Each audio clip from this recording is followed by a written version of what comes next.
Chapter 1, Heaven Doesn't Abandon Me. When the cable snapped, Clara Young inwardly exclaimed, "It's over." She never expected that after so many years of working as a stunt double, she would finally catch the director's attention for a supporting role. She thought her hard work had finally paid off, but who knew? Falling from such a high cliff, she was sure she would die without a trace. Without money, how would the martial arts school at home survive? What would her junior brothers and sisters do? Lost in thought for a moment, Clara Young suddenly realized that her fall seemed to be taking unusually long. Something was wrong. Clara Young found herself suspended in midair. Why wasn't she falling anymore? Just as she thought about it, she began to plummet and hit the ground. The ground was soft like cotton, not painful at all. She managed to escape death. Heaven doesn't abandon me. Overjoyed, Clara Young got up and dusted herself off. Before she could thank the heavens, she noticed something strange around her. Where was this place? Surrounded by walls, it looked like a room, but there wasn't even a door, let alone a window. Not only were there no windows, but there wasn't even a roof.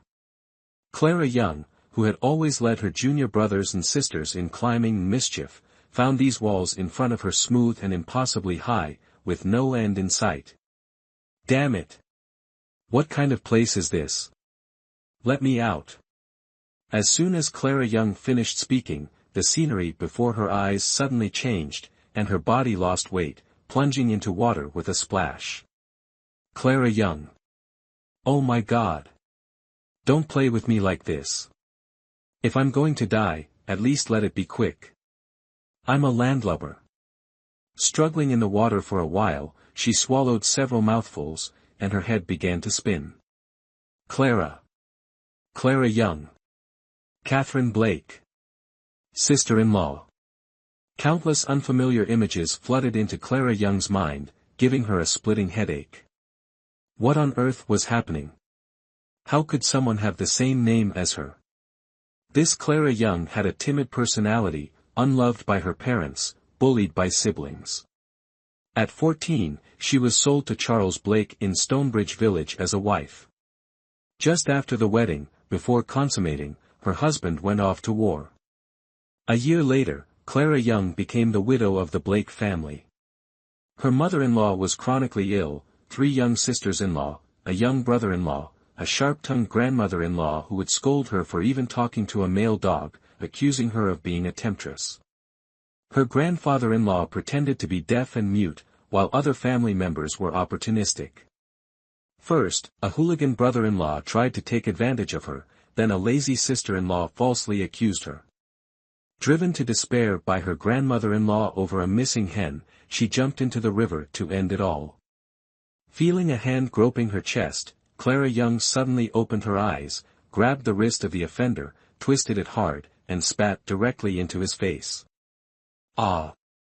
William Blake, who was trying to take advantage of the chaos, was caught off guard when Clara Young suddenly woke up, nearly breaking his hand, causing him to scream in pain like a pig being slaughtered.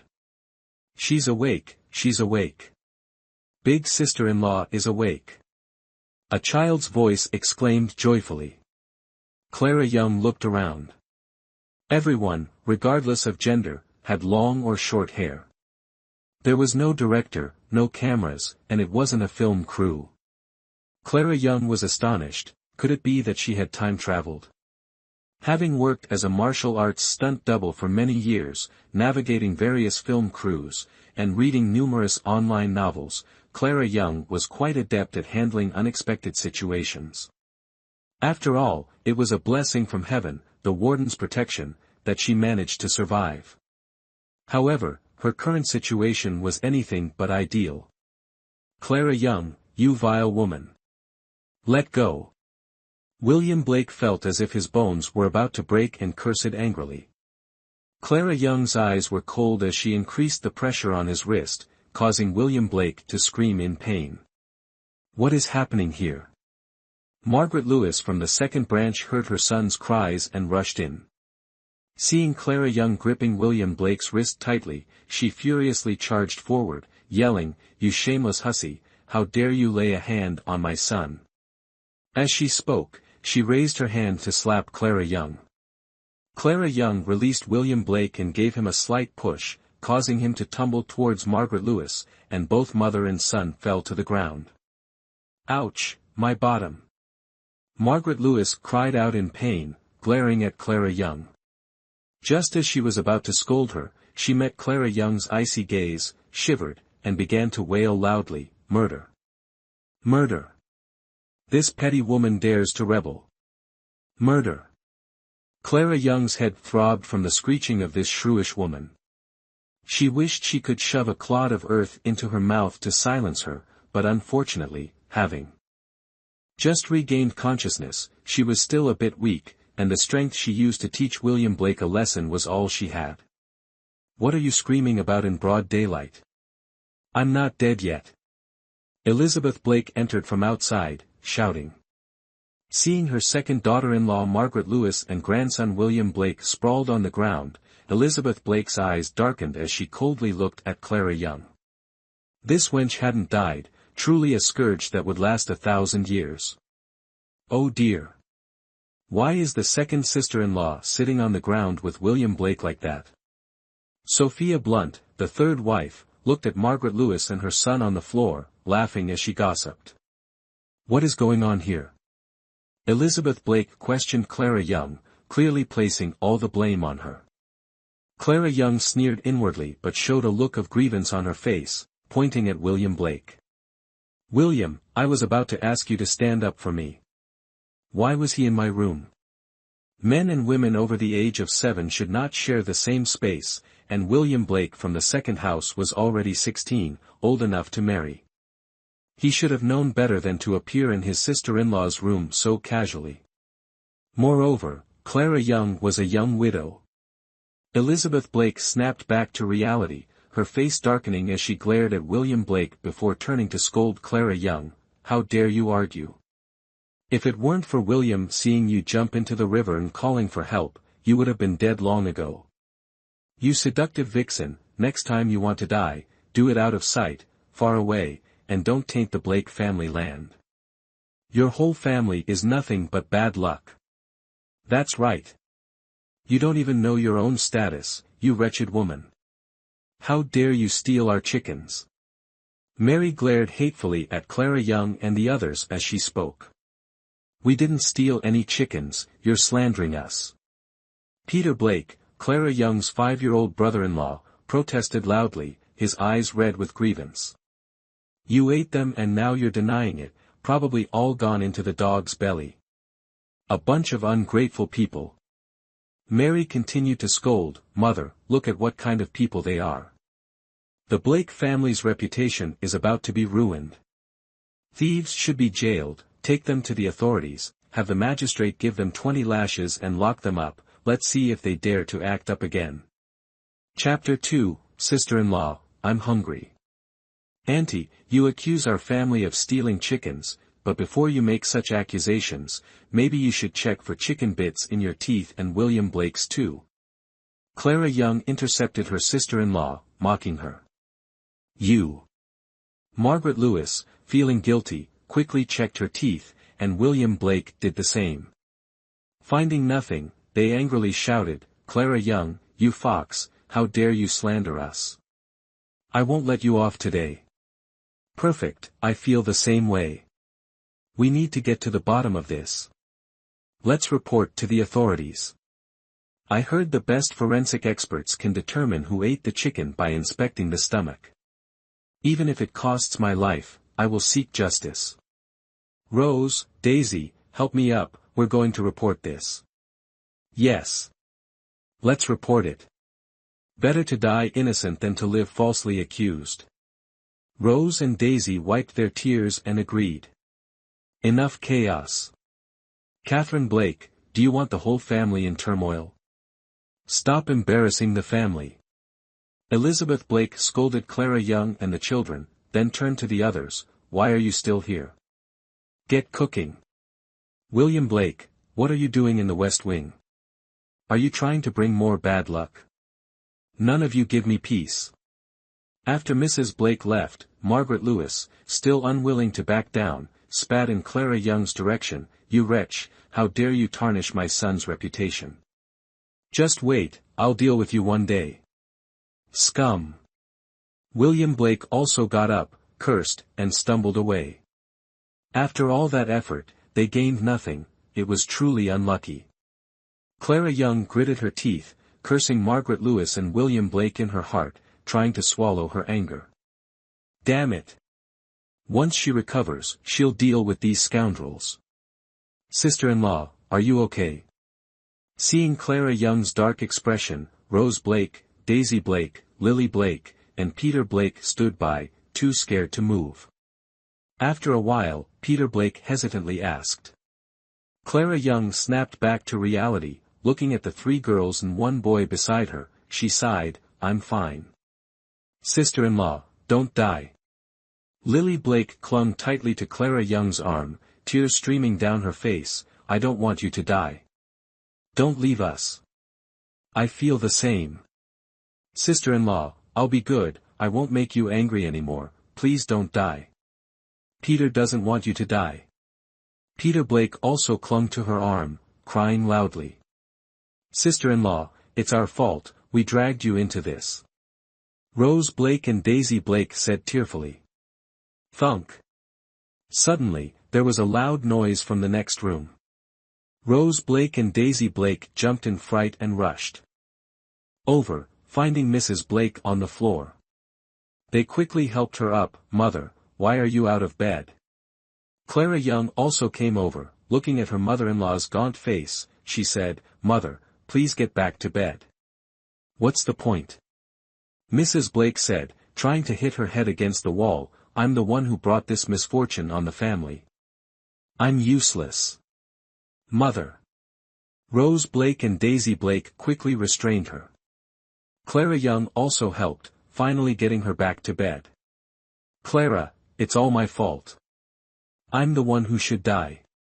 Mrs. Blake cried, holding Clara Young's hand.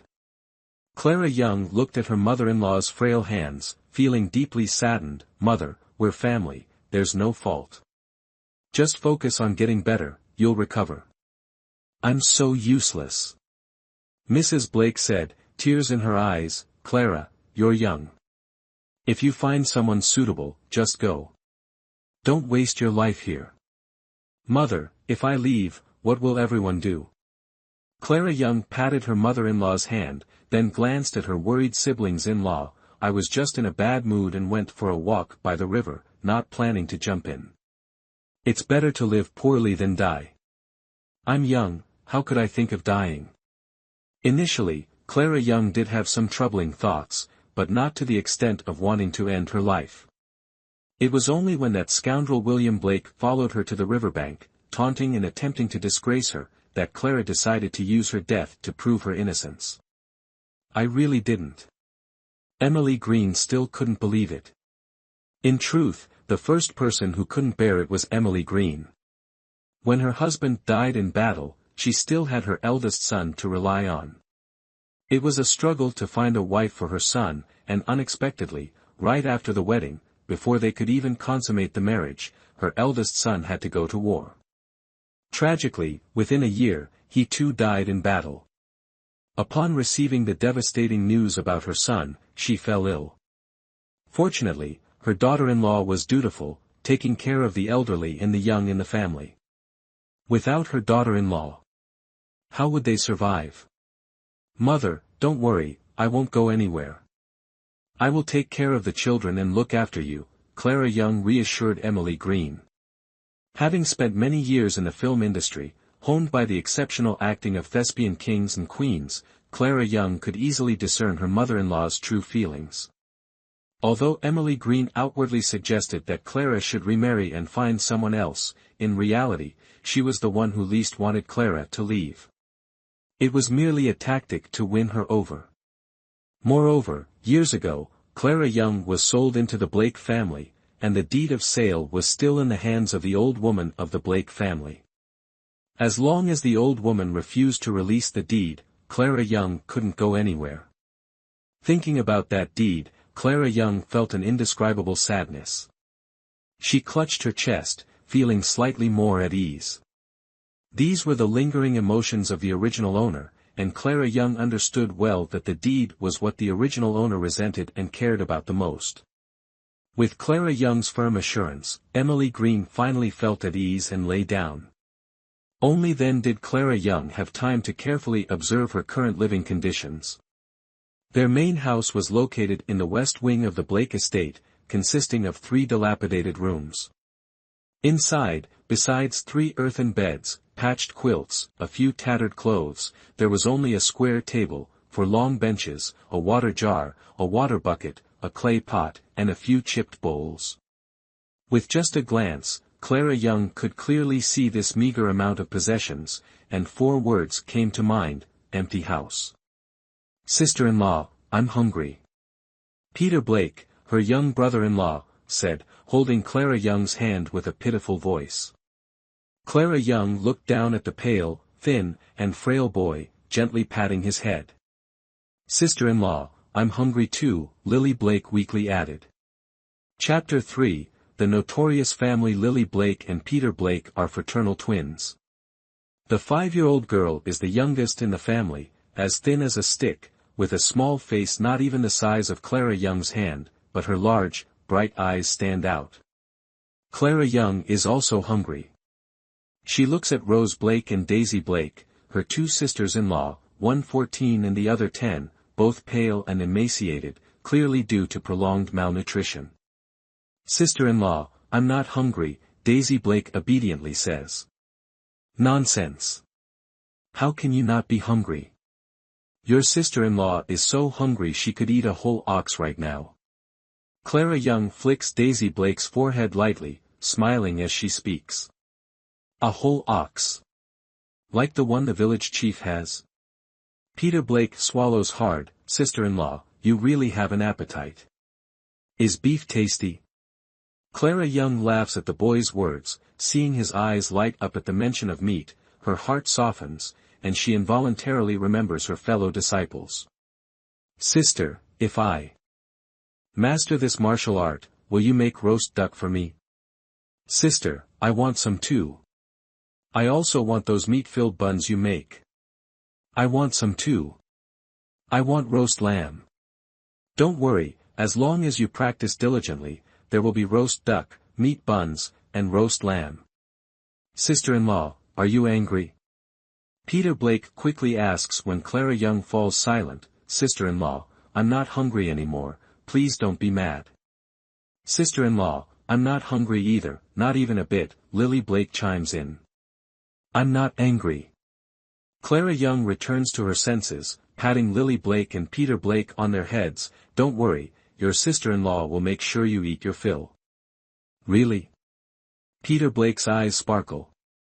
"Really," Clara Young nods, "not only will you eat your fill, but you'll also have lots of delicious food." Although Emily Green has her own calculations, these children bear no malice and rely on her, making Clara Young feel as if she's returned to her martial arts school, finding a familiar sense of family. Falling from such heights, she might have shattered into pieces, unable to survive, but now that she's here, she plans to live well. The most urgent issue Clara Young needs to address is food. As the saying goes, food is iron, rice is steel, and hunger gnaws at the stomach. Looking at this family, it's clear they haven't just skipped a meal, they likely have never eaten their fill.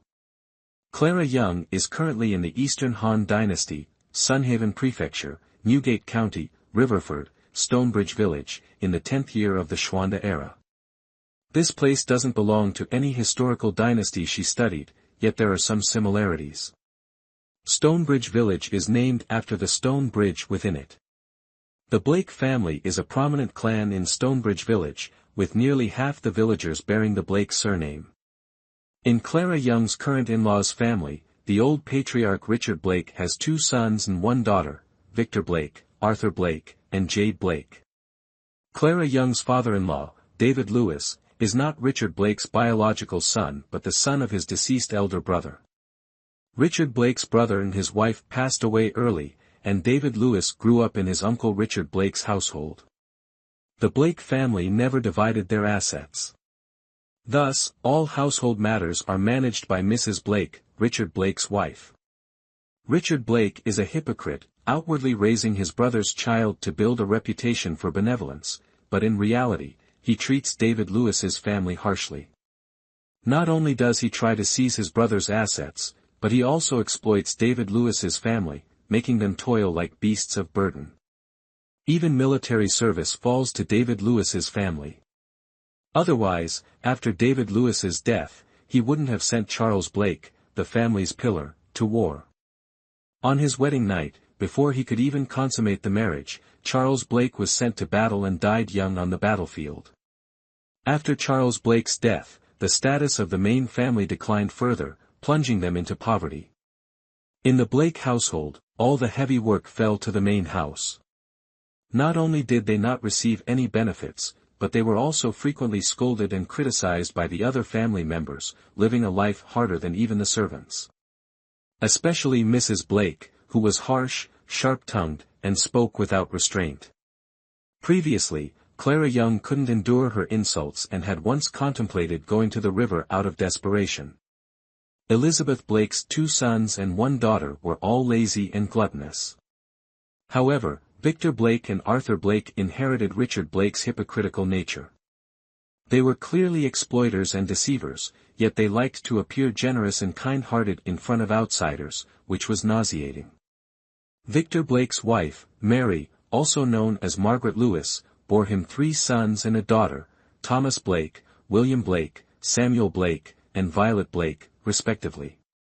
Arthur Blake's wife, Sophia Blunt, gave birth to 2 daughters, Laura Blake and Natalie Blake.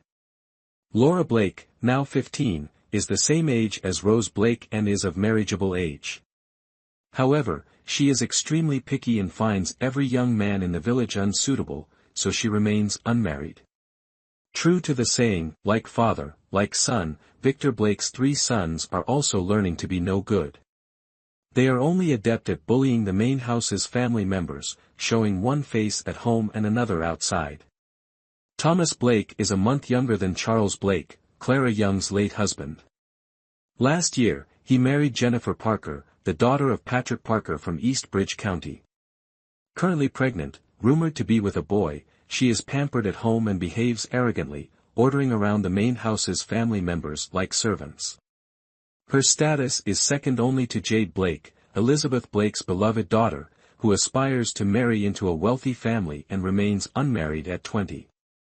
This extraordinary family is reputed to be kind in Stonebridge Village. Clara Young led Daisy Blake to the main house to get food while mentally organizing the Blake family's relationships.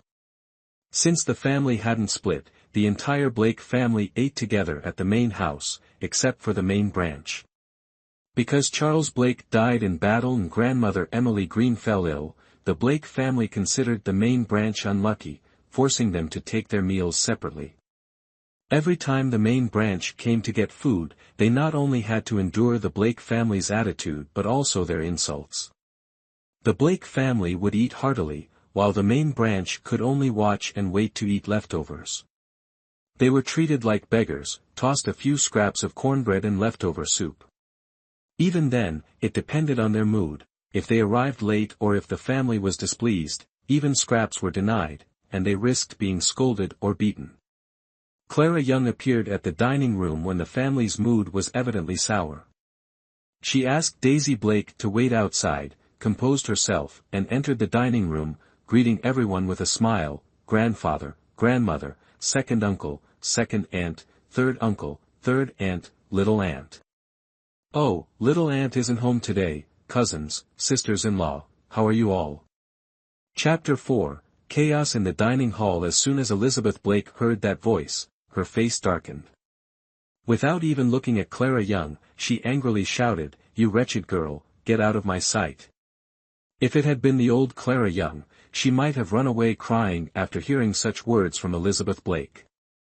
But now, "Grandmother, I can't roll away even if I wanted to. Look at me, I'm all skin and bones. If I could roll, I'd need to be as plump as your grandson," Clara Young said with a smile. Why don't you wait until I've eaten enough to gather some strength, then see if I can roll? Thinking back to her past, after her parents passed away, Clara Young had to shoulder the responsibility of raising her younger siblings at the martial arts school. She shamelessly wandered from one film set to another looking for work, enduring countless insults and cold shoulders, yet she could still smile as if nothing had happened.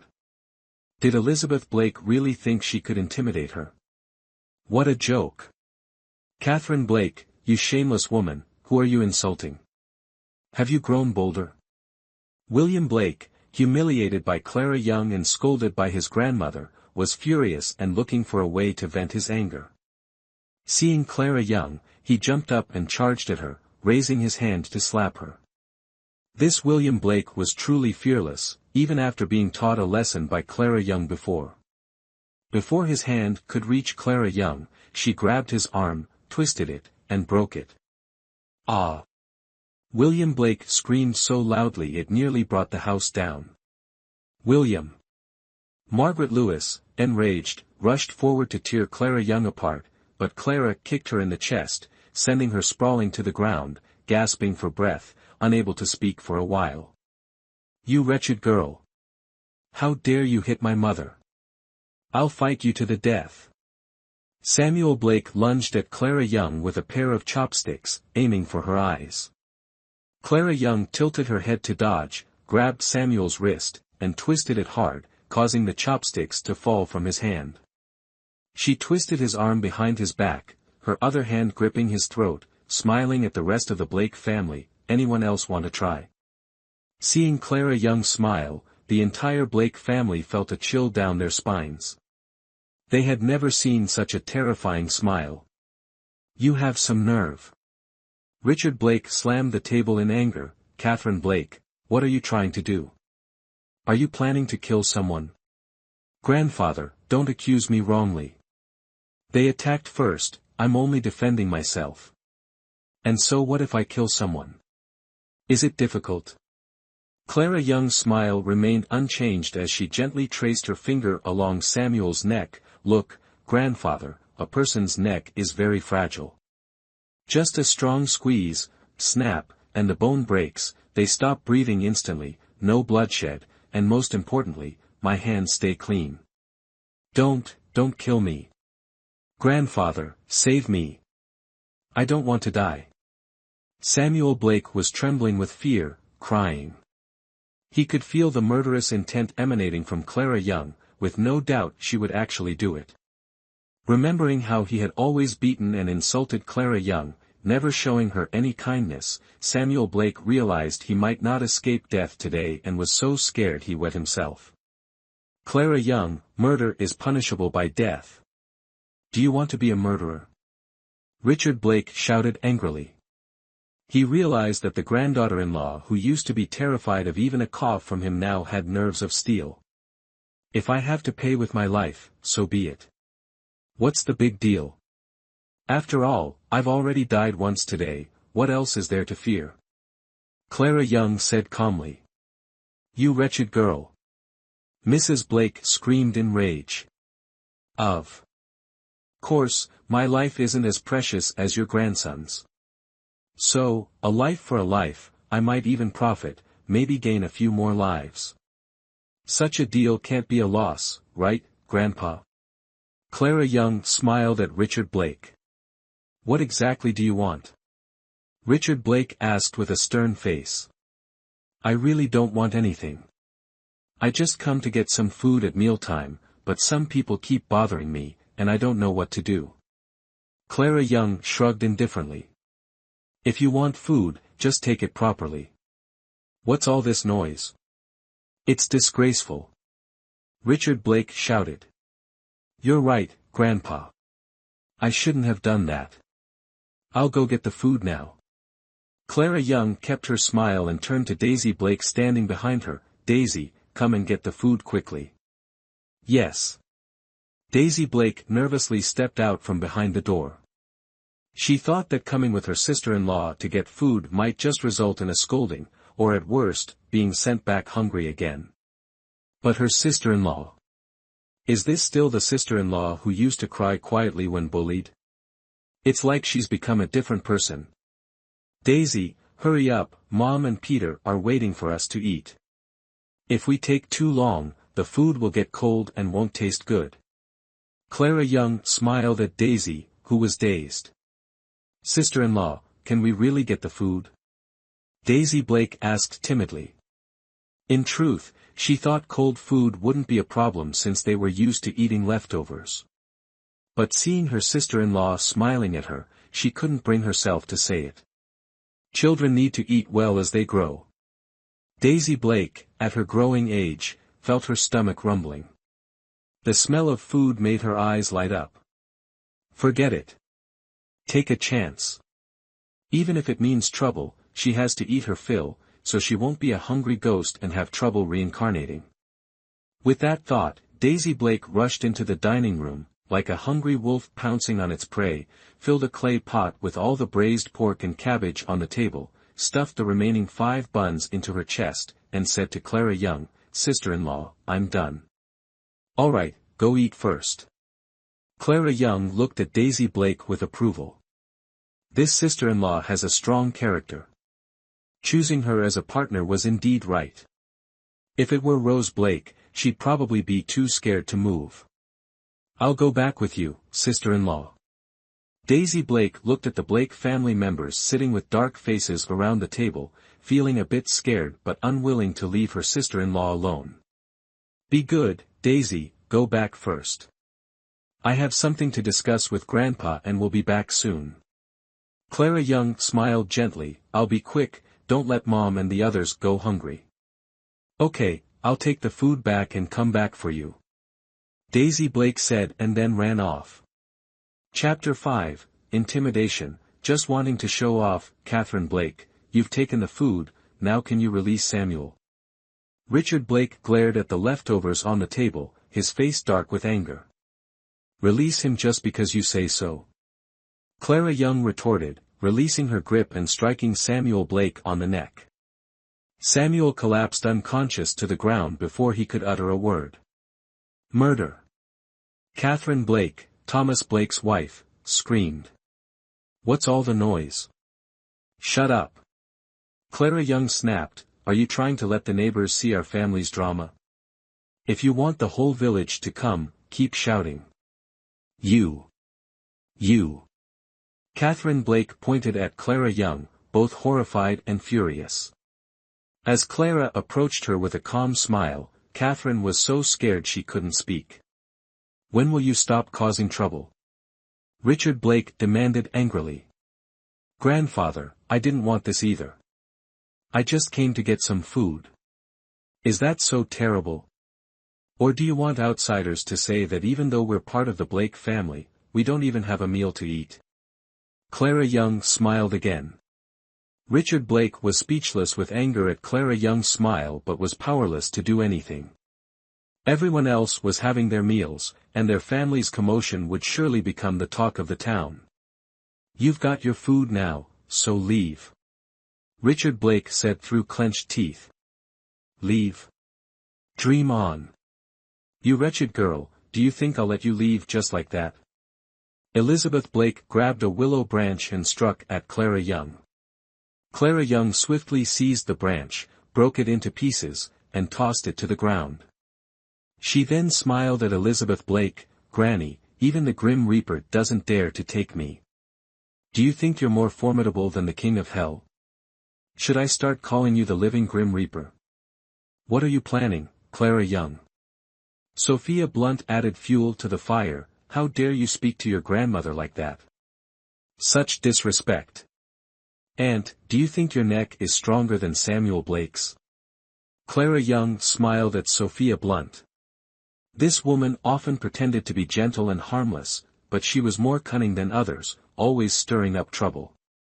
Sophia Blunt recalled Samuel Blake's words when Clara Young had choked him and felt as if her own throat was being squeezed, rendering her speechless. The situation was already heated enough without her intervention. Clara Young glanced around the dining room and picked up 2 eggs from the table. Who cooked today? So considerate, knowing my mother-in-law and I need eggs for nourishment. Daisy Blake, the timid girl, didn't dare touch the eggs. Those are my eggs. Catherine Blake's eyes flared with anger as Clara Young took the eggs. Those are for my nourishment. Sister-in-law, I'm not saying this to criticize, but you're only a few months along, and your belly is already so big. Childbirth is a dangerous ordeal. Eating too much might not be good, be careful the baby isn't too large to deliver.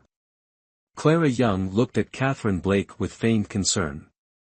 Besides, you just had an old hen this morning, these 2 eggs won't make a difference. Clara Young. How dare you curse my child? Thomas Blake slammed the table in fury. It's your family's fault for stealing chickens, yet you dare accuse us. Thomas Blake, I'm just stating the facts. If you don't believe me, ask the doctor. Don't be like a dog biting Lu Dongbin, not recognizing kindness. And if you claim I'm falsely accusing you, at least clean the chicken blood off your shoes before protesting. Clara Young sneered, driving a chopstick into the table with a thud, leaving half a dead fly stuck to it. The entire Blake family fell silent. This time, it wasn't just the Blake family, even Clara Young was secretly astonished. She had only intended to show off her fly-swatting skills, but who would have thought? The original owner was someone with extraordinary strength. However, Clara Young smiled slyly at the chopstick standing upright on the table. Such effectiveness was even better, more intimidating. Grandpa, Grandma, second uncle, second aunt, third uncle, third aunt, little aunt. Oh, I forgot little aunt isn't home today, my siblings, sister-in-law, I'll head back first then, see you all tonight. Having achieved her goal, Clara Young smiled and bid farewell to everyone, leaving the Blake family with a graceful silhouette. Halfway down the road, Clara Young encountered Rose Blake and Daisy Blake rushing over. These 2 sisters-in-law, one holding a broom and the other a stick, clearly looked ready to fight. Seeing Clara Young unharmed, they both appeared surprised. Eldest sister-in-law, are you all right? Rose Blake asked. I just went to get some food, what could possibly happen? Clara Young laughed. Could these 2 stop looking at her as if she'd seen a ghost? But Daisy said. Rose Blake worried. Whatever Daisy said, the fact is I'm standing right here in front of you 2, aren't I? Clara Young pinched the cheeks of her 2 sisters-in-law. Stop standing here, let's go eat, I'm starving. Yes. Let's hurry back and eat. Daisy Blake quickly tugged Rose Blake's hand, signaling her to stop asking questions. After all, the eldest sister-in-law wasn't hurt and even managed to get them food, which was a good thing. But what if? Rose Blake glanced towards the dining area, her face full of concern. She saw Daisy Blake bringing back so much food and heard that the eldest sister-in-law had a conflict with those people, causing quite a commotion. She was worried to the point of fainting. This time, the eldest sister-in-law had completely offended those people. How would they live in the future? Rose, do you really think that if I hadn't caused a scene with them today, we would live better in the future? Clara Young looked at her sister-in-law, feeling utterly helpless inside. Rose Blake's personality was just like their mother-in-law Emily Green, much like Clara Young before, timid, submissive, enduring bullying and just putting up with it, not only tolerating it herself but also preventing her siblings from causing trouble, fearing others' ridicule. This invisible indulgence from them only emboldened those people further. Eldest sister, I think the eldest sister-in-law was amazing today. Anyway, those people always treat us badly, so what's wrong with making a fuss? If causing a fuss means we get to eat well, with hot food like today, then I'll make a fuss too. Daisy Blake said cheerfully. For her, let people laugh if they want, nothing is more important than having a full meal. Chapter 6, Listening means you'll still have meat to eat later. Rose Blake couldn't argue with her sister-in-law and younger sister, so she was persuaded to join them for a meal. Since Charles Blake went to the army, this was the first time the family had a hot meal with meat. Although the cabbage stew only had 5 pieces of fat, for a family that hadn't smelled meat in a long time, it was better than any festival. However, during the meal, even Lily and Peter, the youngest ones, didn't fight over it. They served a bowl of soup, added a piece of fat for Emily Green, then served another bowl and added 2 pieces of fat for Clara Young. In the end, there were 2 pieces left, which Rose Blake and Daisy Blake didn't eat, instead giving 1 piece each to their younger brother and sister. "Sis, I won't eat it. I'm still young, you should eat it to have strength for work," Peter Blake said thoughtfully, placing his piece of fat in Rose's bowl. "I won't eat it either, I'll give it to second sister," Lily Blake chimed in. "I won't eat it, Peter needs to eat to grow," Rose Blake insisted, giving the piece of fat back to her brother. "It's just a piece of meat. I already tasted some when I was serving the soup, this piece is for you," Daisy Blake said nonchalantly, offering her piece to her sister. "Second sister is lying. If you ate meat, why isn't your mouth greasy?" Lily Blake, though young, wasn't easily fooled. "Alright, stop passing it back and forth. Lily, Peter, are you listening to your sister-in-law?" Clara Young said sternly. "We're listening. We listen to big sister-in-law," the 2 children quickly replied. "Then eat the meat." But Peter really wanted the meat but felt guilty eating it when his sisters didn't have any, so he frowned. Clara Young felt warmth in her heart, this child was truly considerate. It was hard to believe such a young child could be so understanding. She picked up a piece of meat, fed it to Peter, and did the same with Lily. Rose Blake and Daisy Blake laughed when they saw their siblings being fed meat, but as soon as they opened their mouths, each was rewarded with a piece of meat too. "Big sister-in-law. Eat quickly. If you behave, you'll get to eat meat in the future. If not, don't expect to eat anything." Clara Young pretended to be stern. "So if I listen to you every day, I'll get to eat meat every day?" Peter asked excitedly. "Yes. You little rascal." Clara Young pinched Peter's cheek, and he grinned widely. "Pork is so delicious. Smells so good." Lily squinted her eyes, sparkling like stars, still savoring the taste. "I want to eat meat every day too, so I'll listen to you every day." "Good girl." Clara Young patted Lily's head. "I will too. I'll do whatever you tell me to do." Daisy Blake said, nudging Rose. "I'll listen to you too," Rose Blake declared determinedly, as if making a firm resolution. If the Blake family came to cause trouble for her sister-in-law, she would definitely protect her. Clara Young didn't expect a single piece of fatty meat to move the children so much. Her heart felt a bit sour, and she remembered her own juniors, then confidently said, "Don't worry, I will make sure you all have a good life." "Clara, I won't eat it." "You have this piece of meat," Emily Green offered, pushing a bowl with a large piece of fatty meat at the bottom towards her. "Mother, you eat it. Your health is weak, you need nourishment." "I'm young, it doesn't matter if I eat or not," Clara Young pushed the bowl back. "I'm about to die, what's the point of eating meat?" Emily Green said, tears welling up again. The cheerful atmosphere was suddenly dampened by her words, like a bucket of cold water, turning gloomy at once. "Mother, what are you saying? Talking about death is bad luck. Are you trying to make us sad on purpose?"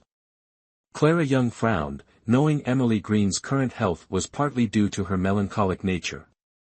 A person who doesn't have an open heart and remains sorrowful for long will eventually fall ill, especially since Emily Green had suffered the loss of a child, witnessing the tragedy of a parent burying their child. "It's my fault," Emily Green realized her words were inappropriate, quickly turning away. Clara Young noticed her secretly wiping tears, feeling helpless inside. Why does it seem like she's bullying her? "Today, I brought a small gift for everyone," Clara Young tried to lift the mood again. "What gift? Is it something tasty, sister-in-law?" Peter Blake's eyes lit up at the mention of a gift. "What treasure do you have, sister-in-law?" Daisy Blake asked eagerly, "Or is it, eggs?" "Smart girl." Clara Young lightly tapped Daisy Blake's forehead, then placed 2 eggs on the table. This sister-in-law has quite a good temperament, being both quick-witted and lively. She is sure to achieve great things in the future. Sister-in-law, you actually managed to get eggs. I wouldn't even dare to touch them, Daisy Blake exclaimed, giving Clara Young a thumbs up with admiration on her face as soon as she saw the eggs on the table. Eggs? Rose Blake wasn't pleased to see the eggs. Instead, she looked alarmed. Why did you take the eggs, sister-in-law? We aren't supposed to eat those. Clara, quickly return the eggs to your grandparents. Emily Green was also alarmed when she saw the eggs on the table. Why can't we eat them? Clara Young's expression darkened. The chickens in this house, the pigs in this house, we feed them every day, clean their pens, harvest, plant, and weed, all done by us. So what if we eat an egg? Should we vomit up the pork we've eaten? And return it too? No, sister-in-law, it's not the same. Rose Blake hurriedly explained when she saw Clara Young's anger. These eggs are for the grandparents, we aren't allowed to eat them. Then why can Catherine Blake eat them? Clara Young asked. She's pregnant. Rose Blake replied as if it were obvious. Then what about my mother? She's sick and needs nourishment urgently, why doesn't anyone give her eggs? Clara Young continued to question. This. Rose Blake was at a loss for words. Clara, I don't need it. Please return the eggs, Emily Green said. Mother, why don't you need it? Your body is so weak, how will you recover without proper nourishment? Clara Young said while handing an egg to Emily Green. She peeled the other egg and split it between Peter and Lily. Even if we don't need to eat, what about Peter and Lily? They're young and growing, what's wrong with giving them an egg to supplement their diet? This. Emily Green watched her 2 young children cherish their half-egg, eating it in tiny bites and even licking the crumbs from their hands, and her heart ached. I'm useless, it's because of me. That we've been dragged into this. Clara Young finished Emily Green's sentence, rolling her eyes internally. Chapter 7, Fainting. Mother-in-law is Wang Lu sure she really couldn't stand this woman anymore, always nagging with that phrase, thinking she's Wang Lu sure or something. Emily Green, with tear-filled eyes, looked at Clara Young, not understanding why Clara interrupted her, leaving her speechless. Clara Young sighed, Mother, you know your frail health burdens us, so you should quickly find a way to recover and get better. If you keep refusing to eat this or that, when will you ever get well? Rose is almost 15 this year, and Daisy is 10, they're reaching the age of marriage. If you don't recover soon, how can we be at peace when they marry? Or do you want them to remain unmarried and become spinsters in this house? But like this. I might as well be dead. Emily Green began to wipe her tears again. And then blame it on Rose, Daisy, and me for being unfilial, letting outsiders gossip that we drove our mother-in-law, our own mother, to death for comfort, making us unable to hold our heads high for life. If that's the case, we might as well not live anymore and find a rope to hang ourselves from the rafters. Clara Young was truly fed up with her mother-in-law's attitude, feeling she needed a strong dose of reality to cure her, lest she continue to lament and bring bad luck to the house. I didn't mean it like that. Seeing Clara's anger, Emily Green quickly panicked, Clara, I didn't mean it, don't be angry. Then will you stop saying you're a burden and wanting to die? Clara Young asked sternly. No, I won't say it anymore.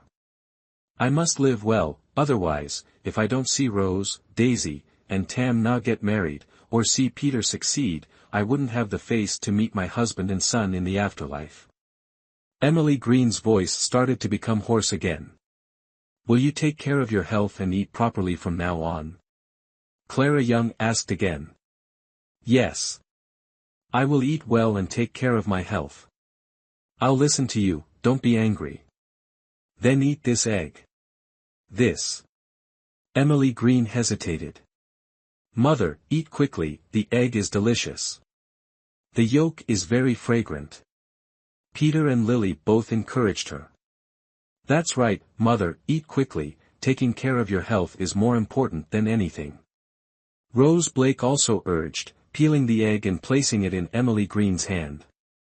Mother, what did you just promise sister-in-law? Changing your mind so quickly, sister-in-law will be upset. Daisy Blake said. I'll eat, Clara, don't be angry. Emily Green hurriedly ate the egg in a few bites, then looked at Clara Young. Mother, was the egg tasty? Daisy Blake smiled, handing Emily Green a glass of water. Tasty. Emily Green blushed slightly. I should save it for you all to eat. Don't, we're healthy, we don't need eggs. Mom, if you say that again, my sister-in-law will get upset. She worked hard to get those eggs for our family, Daisy Blake said. Clara, don't be angry. It's my fault. I won't do it again, Emily Green said softly. Mom, I'm not angry. If anything, I'm upset that you don't take care of your health. You need to recover quickly to handle the weddings for Rose and Daisy. We can't rely on others for that. I wouldn't trust them with Rose and Daisy's future. Their marriages are too important to be handled carelessly. Clara Young spoke firmly yet gently, knowing that this was the only way to motivate Emily Green. As a mother, Emily Green was strong despite her gentle and emotional nature, and she truly loved her children. I understand, I'll get better soon so you won't worry. Emily Green responded, clearly uplifted by Clara's words. Daisy Blake quietly gave Clara Young a thumbs up. Her sister-in-law was impressive. After chatting and helping Emily Green take her medicine, Clara Young left the room once Emily was asleep. Sister-in-law, Daisy Blake called out as she followed Clara Young, hesitating as if unsure whether to speak. If you have something to say, just say it. We're family, there's nothing we can't talk about, Clara Young smiled at Daisy Blake. Sister-in-law, are you really my sister-in-law? It feels like you've become a different person, Daisy Blake mustered the courage to voice her curiosity. Is it a good change or a bad one?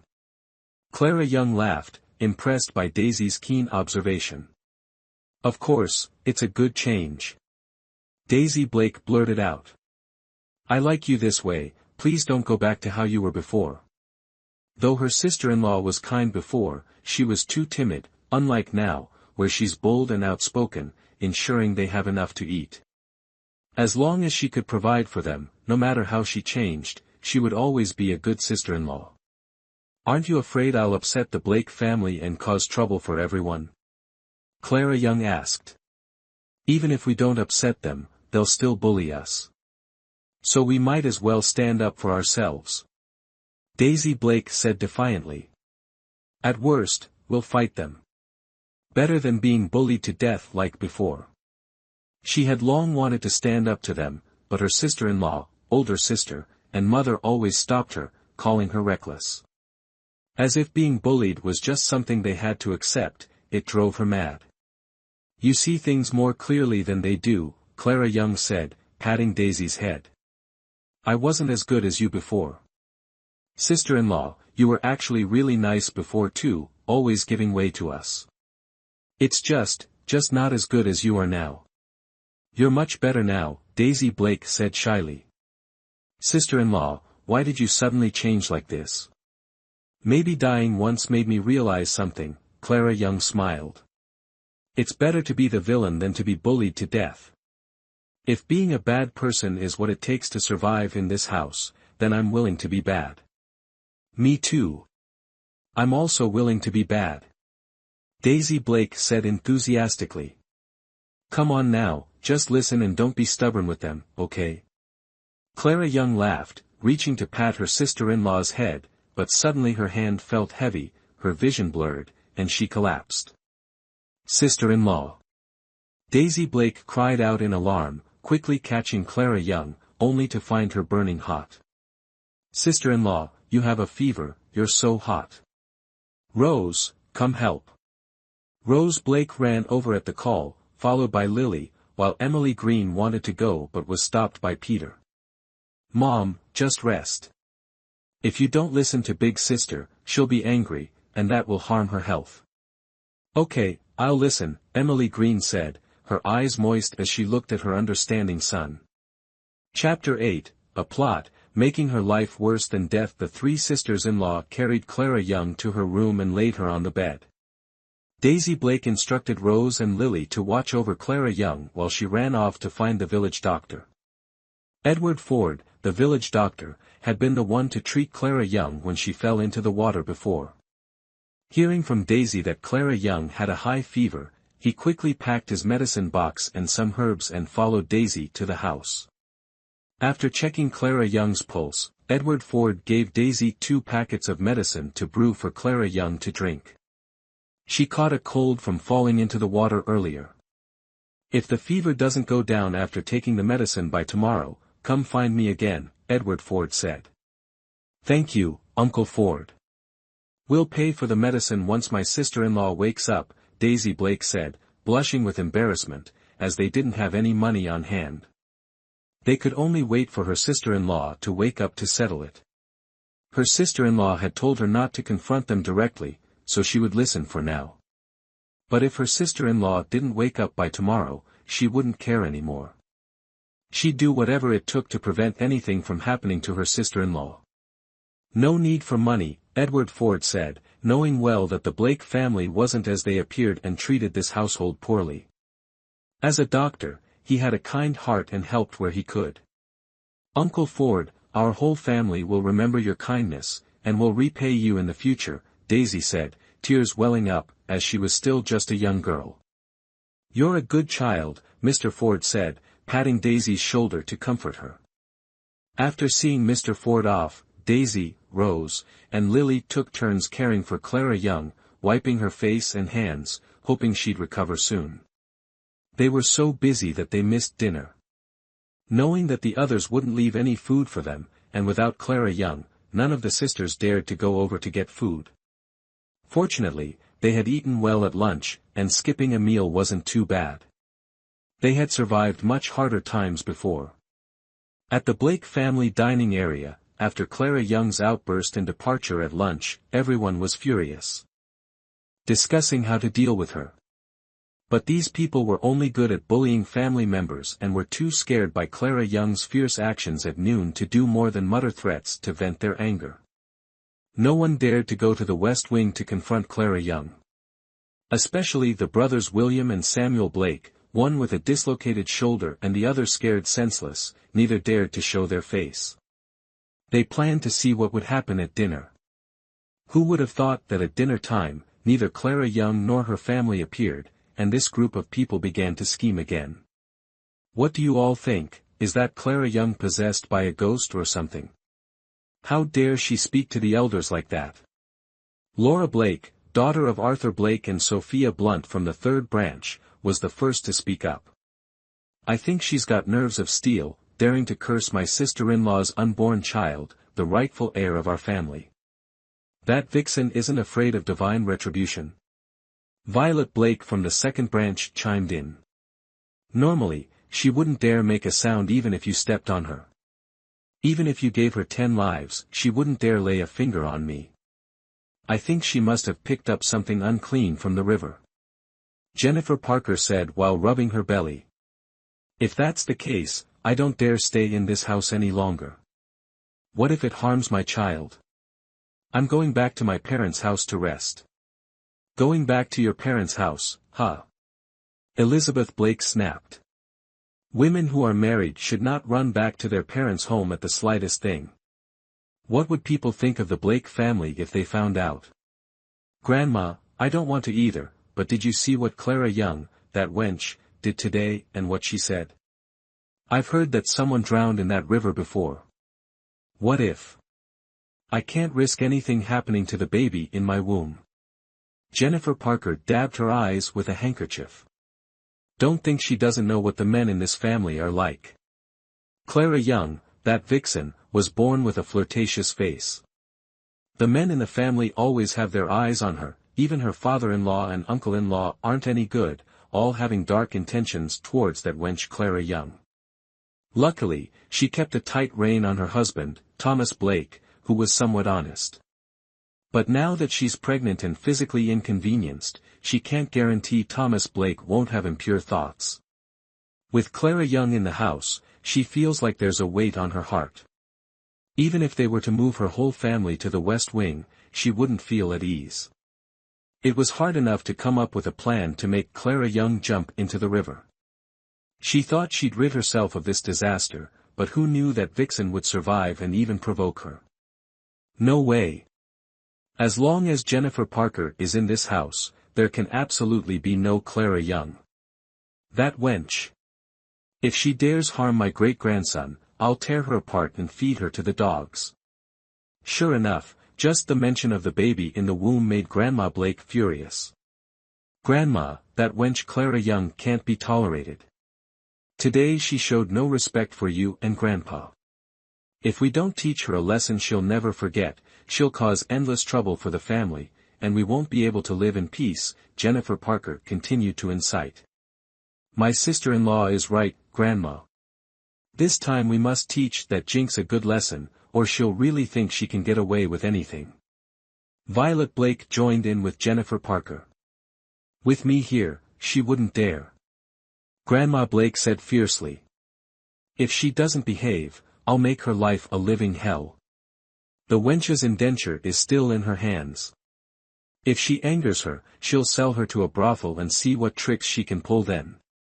I know Grandma is the most formidable. With you in charge, Clara Young is just an ant on the road. You can crush her anytime, Jennifer Parker flattered.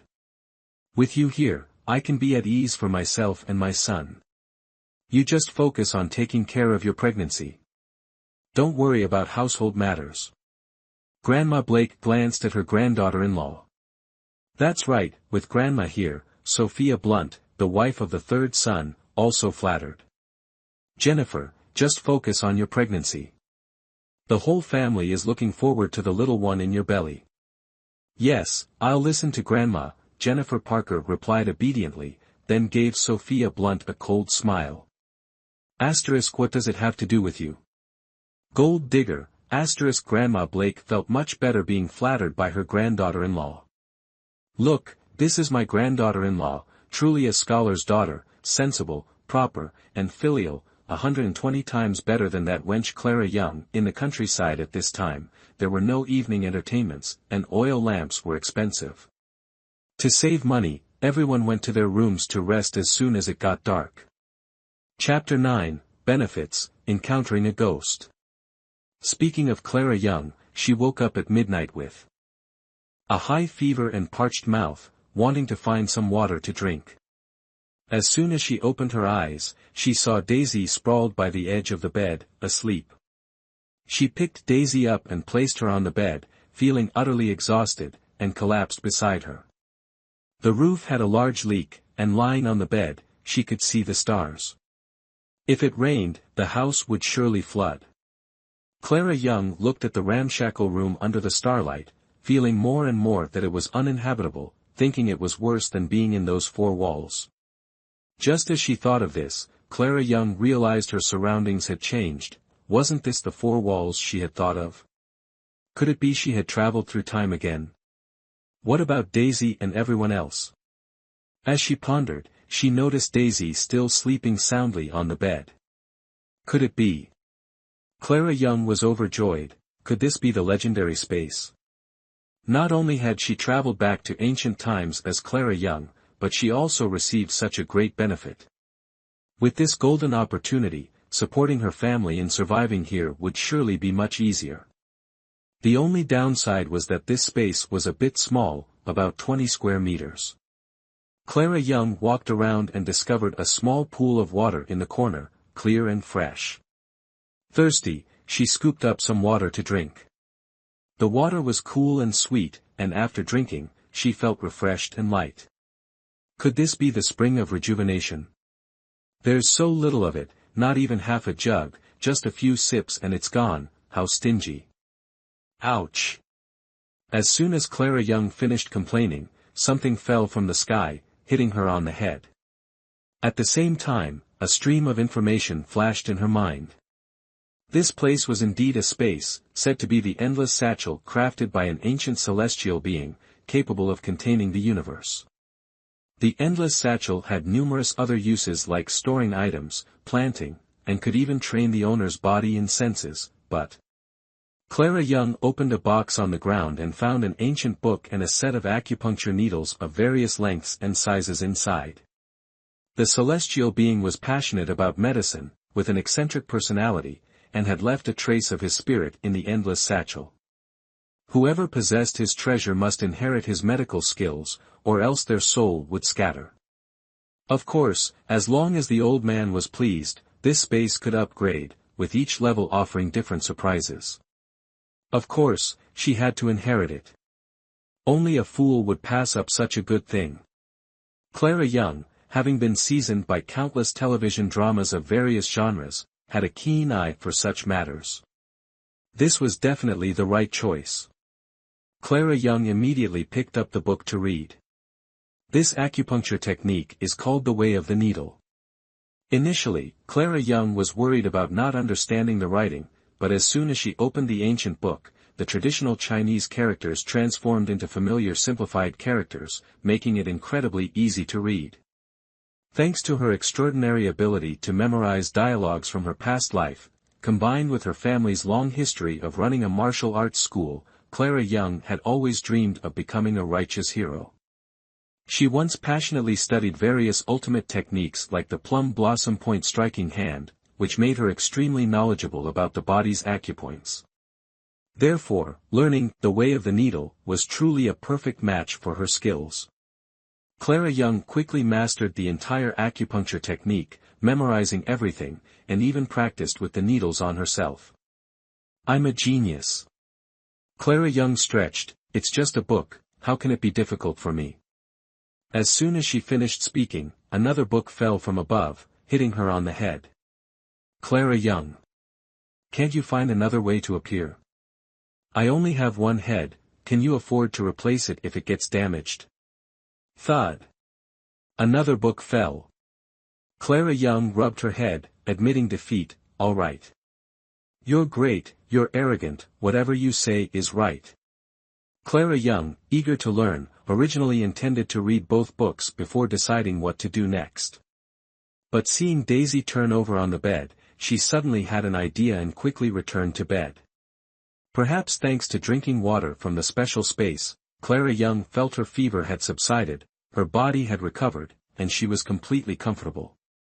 Clara Young was unsure how time was measured in the space, feeling as though she had been inside for quite a while, only to find upon exiting that just half an hour had passed, with the moon hardly moving. It was truly a magical treasure. She glanced at Daisy, who was still sound asleep, and with a thought, slipped back into the space, then returned to her bed with another thought. She went in and out, over and over, like a mischievous child. In the midst of her playful antics, she suddenly heard rustling outside. Clara Young's eyes turned cold as she looked toward the window, discovering a hole through which a pair of eyes stared intently at her. It was Arthur Blake. Hatred surged within Clara Young for the Blake family scoundrels. How dare they sneak into her room in the dead of night? Just as she was about to find something to blind the vile man, a plan formed in her mind. She looked at Arthur Blake, smiling seductively. When he was captivated by her, she suddenly vanished, slipping into the space. Moments later, under Arthur Blake's astonished gaze, she reappeared from the space, her eyes crossed, tongue out, pointing directly at him, shouting, "Prepare to meet your end." Ah, ghost! Ghost! Arthur Blake screamed, falling to the ground and scrambling away in panic.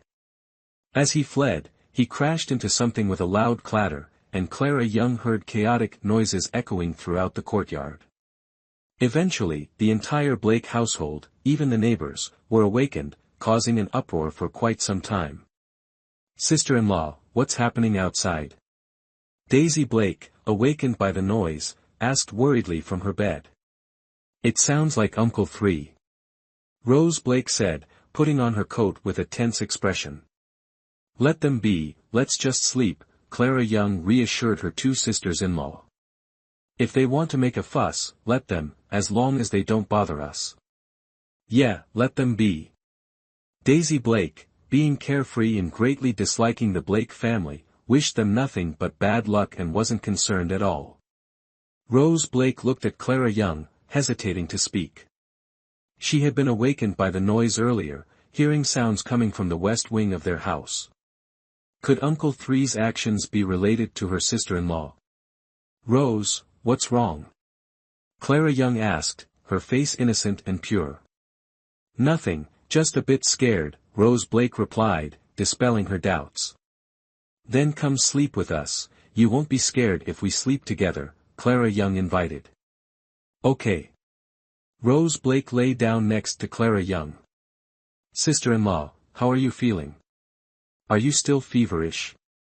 I'm still a bit dizzy, but I should be fine after some sleep, Clara Young said.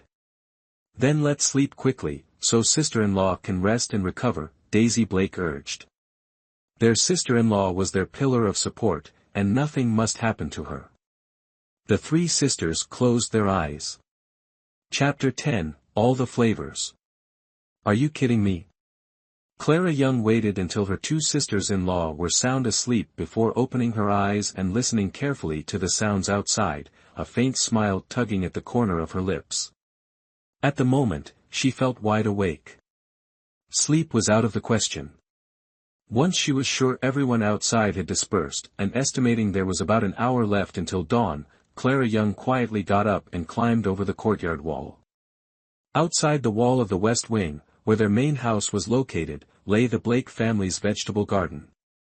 The garden was filled with rows of young, vibrant green Chinese cabbages. Clara Young recalled the types of vegetables available during this era. She realized that in rural areas, the commonly eaten vegetables were chives, Chinese cabbage, radishes, watercress, spinach, carrots, eggplants, and so on. As for mushrooms, most were wild ones foraged from the mountains. In the countryside, the most widely cultivated vegetable was Chinese cabbage. Compared to other vegetables, it was easier to preserve and could be stored for the winter. In fact, Clara Young wanted to find something new to plant in her spatial dimension. However, she only had one small plot of land and couldn't plant recklessly. The soil in her space had a peculiar limitation, each plot could only grow one type of plant. Once planted, it couldn't be changed. Therefore, she had to consider her options carefully and choose wisely. She wanted to pick a crop that could at least temporarily solve the problem of feeding the household. Unfortunately, at this time, there were no potatoes or sweet potatoes. Sweet potatoes. An idea suddenly flashed in Clara Young's mind. She remembered that when she used to cut grass for pigs at the foot of Great Trake Mountain behind Stonebridge Village, there was a plant whose leaves looked very similar to those of sweet potatoes. With that thought, Clara Young immediately headed toward the mountain's base behind the village. By the time she reached the foot of the mountain, dawn was breaking. Following her memory, she searched and indeed found several plants resembling sweet potatoes. She broke off a stem to examine it, then dug into the soil beneath. Sure enough, she unearthed a few small tubers. After some time digging, she finally found one as big as her hand. With a thought, she transported the sweet potatoes into her spatial dimension. After washing the dirt off one tuber, Clara Young took a bite, chewed twice, and spat it out. It tasted awful. It was definitely a sweet potato, but the flavor. It was nothing like the sweet potatoes from modern times, completely bitter and astringent. No wonder people here only use them to feed pigs and chickens. Clara Young's initial excitement was like a bucket of cold water poured over her. Fine, she'd have to look for something else to plant. If worst came to worst, she'd plant Chinese cabbage and survive on vegetables for a few days. Just as she was about to remove the sweet potatoes, Clara Young suddenly noticed that her troublesome spatial dimension had already planted them in the soil on its own. Ah! Couldn't you have asked for my permission first? Clara Young fumed.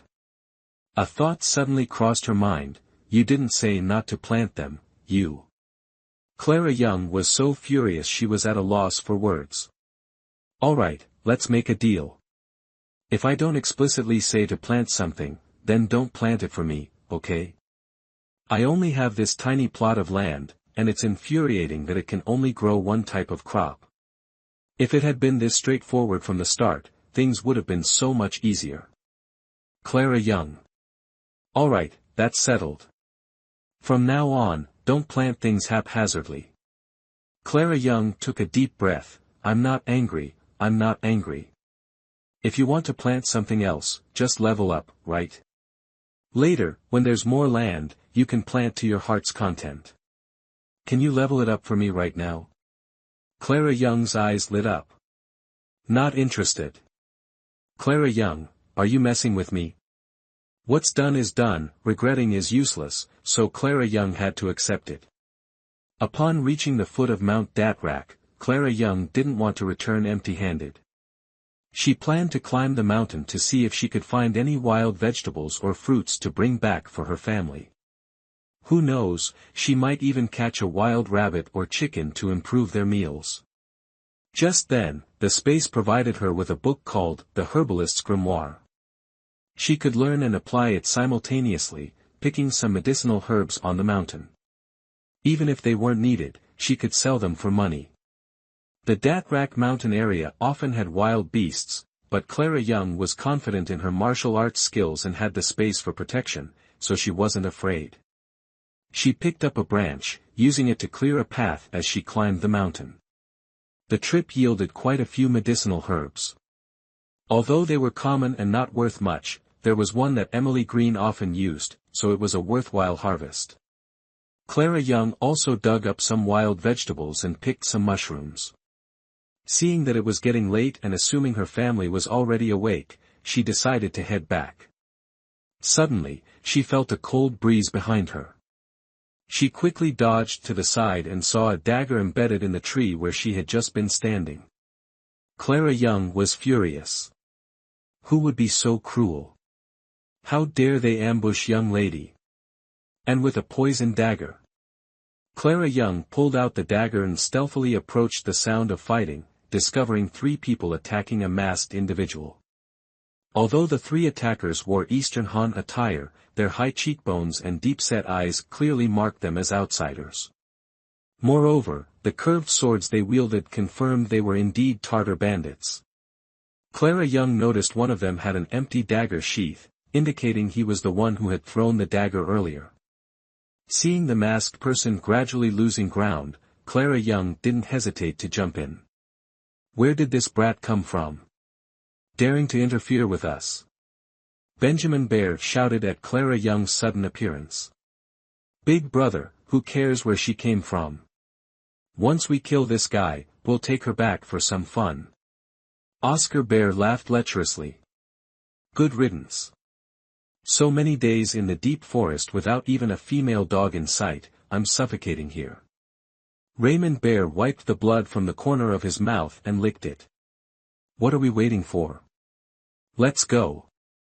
Miss, you, the person behind was panting heavily, clearly severely injured. Stop talking nonsense. If you see injustice, you must speak out. Clara Young squinted her eyes. Anyone who invades our territory, even if they're far away, must be killed. Especially when these bandits walk right into our trap, there's no need for courtesy. Suddenly recalling a classic movie line, Clara Young blurted it out, feeling a fiery passion ignite in her chest. If you dare insult this lady, then prepare to keep your miserable lives. Big brother, this girl's got some fire. Oscar Bear laughed loudly, his lecherous gaze fixed on Clara Young's chest. I like feisty women like this, they're more fun to play with. Benjamin Bear laughed along. Let me have a taste of her, see if she's fragrant or soft. Raymond Bear couldn't wait, reaching out to grab Clara Young's chest. Be careful, miss. Alexander Red turned pale, hurriedly mustering his energy, and swung his sword towards Raymond Bear. But due to his severe injuries, he was still a step too slow. Seeing Clara Young about to be humiliated, Alexander Red felt a deep sorrow rising within him. Just as Raymond Bear's hand was about to touch Clara Young's chest, she suddenly bent down in an incredible move. A streak of blood spurted from Raymond Bear's neck. He didn't even understand what had happened, his eyes widened in shock before he collapsed to the ground. Chapter 11, I love money, so I must search the dead first. Second brother. Brother. Benjamin Bear and Oscar Bear were stunned by the unexpected turn of events, staring at their lifeless comrade on the ground, murderous intent blazing in their eyes. You filthy woman. I'll make you wish you were dead. Benjamin Bear roared, swinging his sword at Clara Young. Watch out. This time, being prepared, Alexander Red drew his sword to block the attack, but the internal force of Benjamin Bear's blow was so strong that it caused him to spit out a mouthful of blood. If you can't handle it, don't rush in and cause trouble. Clara Young frowned, grabbing the staggering Alexander Red and skillfully pushed him to lean against a large tree. Miss, you, Alexander Red didn't expect to be reprimanded after risking his life to defend her, leaving him unsure whether to laugh or cry. Now it's time for the grand entrance of Miss Young. Clara Young twirled the dagger in her hand with flair, took 2 steps forward, and beckoned to Benjamin Bear and Oscar Bear. I don't have much patience, both of you come at me at once, don't delay my time to go home and cook. You wretched woman. Die. Benjamin Bear and Oscar Bear were so furious their faces turned purple, both swinging their swords at Clara Young. Clara Young used her dagger to block Benjamin Bear's sword, her hand immediately going numb, thinking to herself that internal force was indeed a good thing, too bad she didn't have it. However, her body was strong enough, and defeating them didn't require a direct confrontation. I'll chop you into pieces. Oscar Bear drew his curved sword from his waist to attack, clearly having learned from Benjamin Bear's failure, aiming to slice Clara Young in half. Clara Young flicked her wrist, holding the dagger in a strange position. The small dagger moved like a snake, swiftly cutting through Benjamin Bear's wrist. Benjamin Bear let out a scream, his curved sword slipping from his hand. Big brother. Seeing Benjamin Bear injured, Oscar Bear hesitated in his attack, then put all his strength into a blow aimed at Clara Young, determined to cut her in 2. But the woman seemed oblivious to his curved sword, instead provocatively smiling at him. Oscar Bear was so angry that veins bulged on his forehead, his face contorted with rage. Just as the curved sword was about to touch Clara Young's clothing, she suddenly vanished. Oscar Bear couldn't stop his swing, and the curved sword struck Benjamin Bear, who had somehow ended up standing next to him. Oscar Bear, you. Benjamin Bear looked at the blade in his stomach, then at his brother, unable to believe it. He never dreamed he would die at the hands of his own flesh and blood. Boss.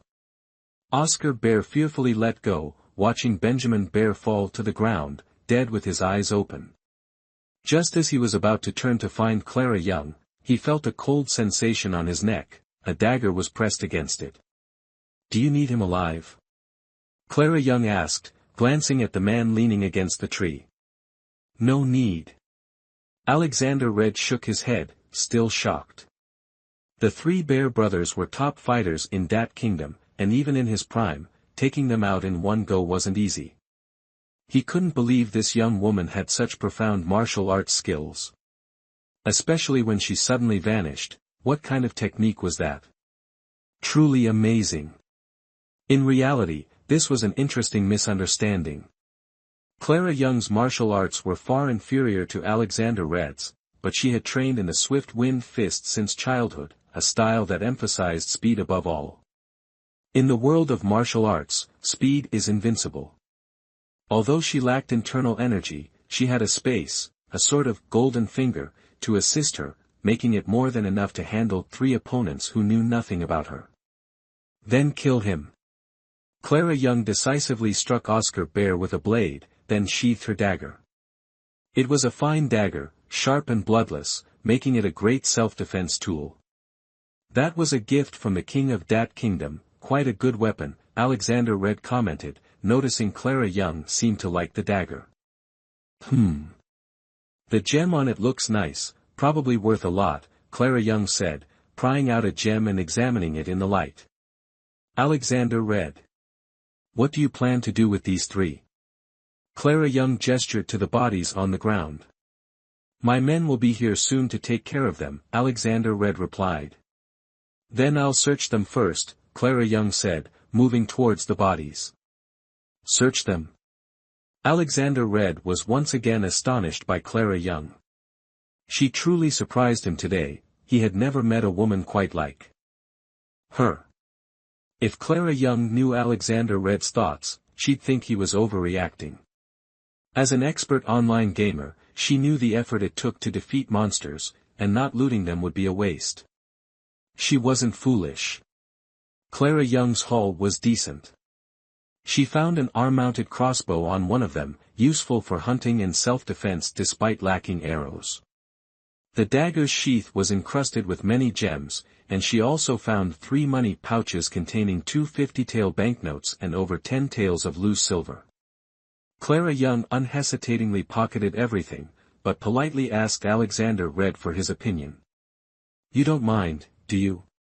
Alexander Red shook his head, realizing that this young lady was quite money-driven. Clara Young was very pleased with Alexander Red's reaction, he seemed to understand the situation well. This was the first sum of money she had earned in this place, and though the method was a bit ruthless, who could blame her when both the father-in-law and husband of this body had died at the hands of the Tartars? She considered this a small act of revenge for them. All right, I'll be on my way now. Before leaving, Clara Young didn't forget to pick up the wild mushrooms on the ground. You, young lady, cough, cough.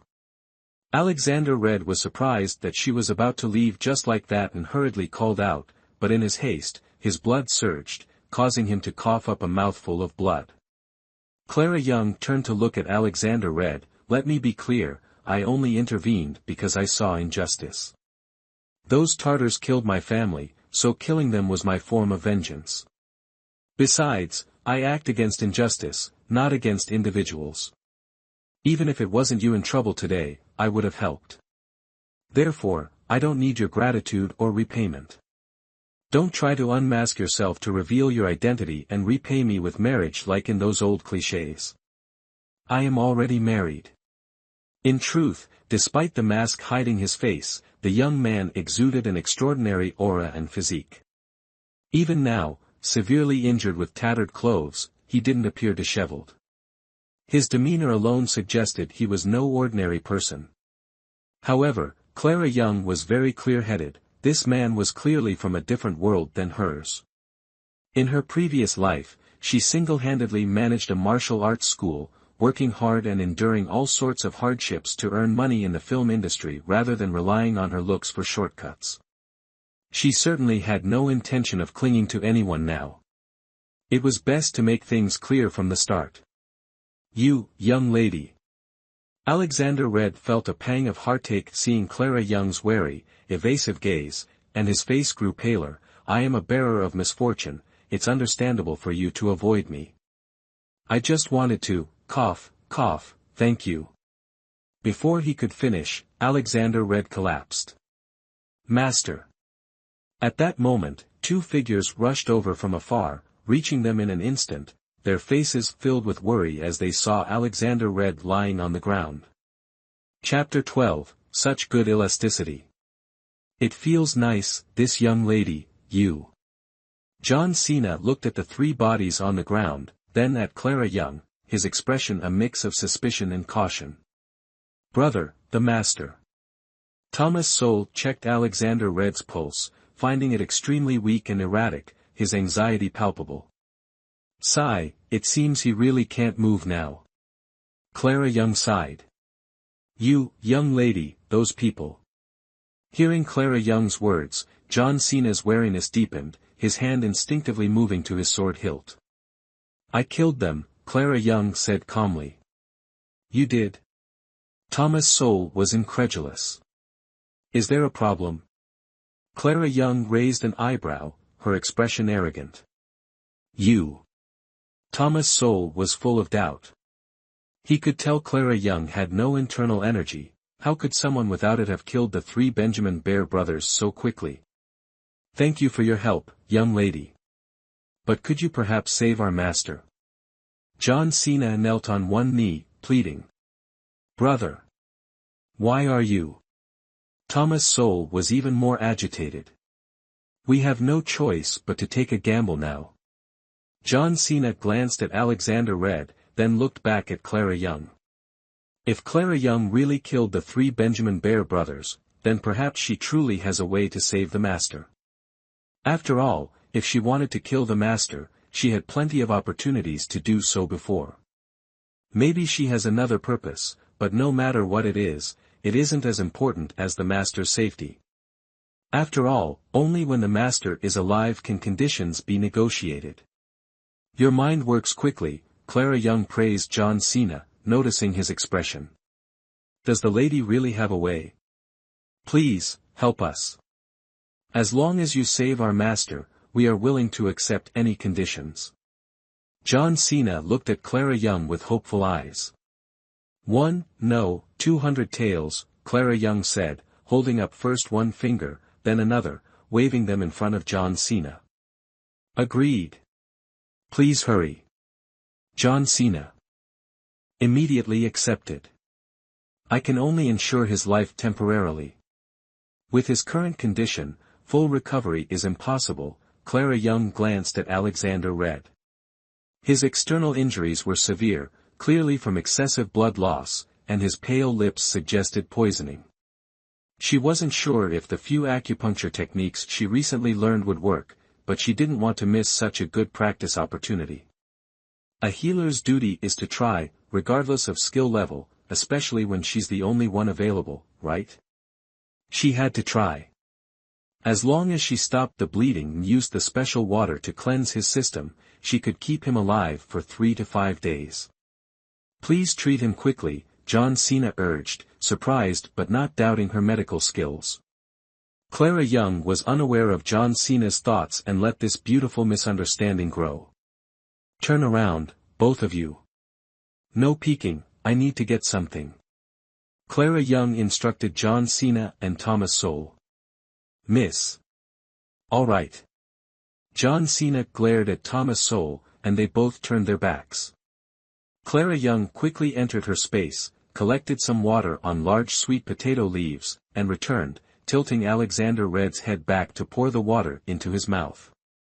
What is this? Thomas Sowell turned around, too late to stop her, and could only watch as Clara Young poured an unknown liquid into their master's mouth.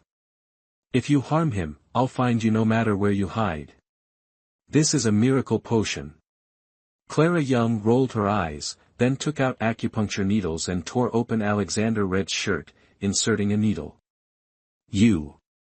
Thomas Sowell was about to protest Clara Young's rough handling of their master when John Cena immobilized him, rendering him unable to move or speak, standing like a statue. You understand, Clara Young praised John Cena. Even though I've only picked up a bit of medical knowledge, I'm the only healer here, right? What's that saying? Where there's life, there's hope. This time, even John Cena couldn't stay calm, miss. Clara Young ignored him, casually poking around Alexander Red's chest, looking for acupuncture points, occasionally commenting, such elasticity. Feels nice to touch. John Cena and Thomas Sowell. Is she treating him or harassing him? They really couldn't bear to watch. Could she hurry up a bit? She's moving as slow as an 80-year-old woman. Is she trustworthy or not? Thomas Sowell was about to lose his mind. John Cena could hardly bear it any longer. Fortunately, although Clara Young acted a bit slowly, her medical skills were highly reliable. The acupuncture hit the right points, and with the addition of the space spring water, a moment later, Alexander Red's face finally showed some color, and his faint pulse became more distinct. Master! Master is waking up! John Cena exclaimed joyfully as he saw Alexander Red gradually regaining consciousness. Thank you, miss. Cough, cough. Alexander Red opened his eyes to see Clara Young putting away the needles, a look of surprise in his eyes. He hadn't expected this woman to save his life. No need to thank me, just pay up. Clara Young withdrew the last needle, glanced at John Cena, and held out her hand. Money. Well. John Cena looked at Alexander Red and then said, Miss, we don't have that much silver on us right now. Could we trouble you to provide your name and address? We'll surely bring it to you another day. You sly man. Clara Young could see through John Cena's intentions. Earlier, when she mentioned needing 200 silver coins as a medical fee, he agreed without hesitation, clearly not short on money. Now he claimed they didn't have it on them, obviously trying to find out her address for future plans. This guy intended to cling to her. Miss, I'm truly sorry, please forgive us. John Cena knelt on one knee, his attitude sincere. Alright, at least you're smart, not entirely annoying. Clara Young shrugged, I'm Catherine Blake, living in Stonebridge Village at the foot of the mountain. No need to bring it to me, I'll come to collect it in 3 days. Thank you, miss. John Cena said gratefully. Clara Young waved her hand and carried her bag of wild mushrooms down the mountain. Feeling 2 eyes glued to her, Clara Young suddenly turned around, meeting Alexander Red's gaze. Alexander Red smiled, Clara Young shrugged, and turned to leave. Master? Thomas Sowell finally spoke, shall I investigate the background of that woman? No need, Alexander Red waved his hand. But the substance she gave you to drink is of unknown origin. Thomas Sowell expressed his concern. If she wanted to harm me, she wouldn't have bothered to save me. Alexander Red replied. But what if it's a trap to get close to you? Thomas Sowell was still uneasy. I trust her. Alexander Red said with a slightly stern face.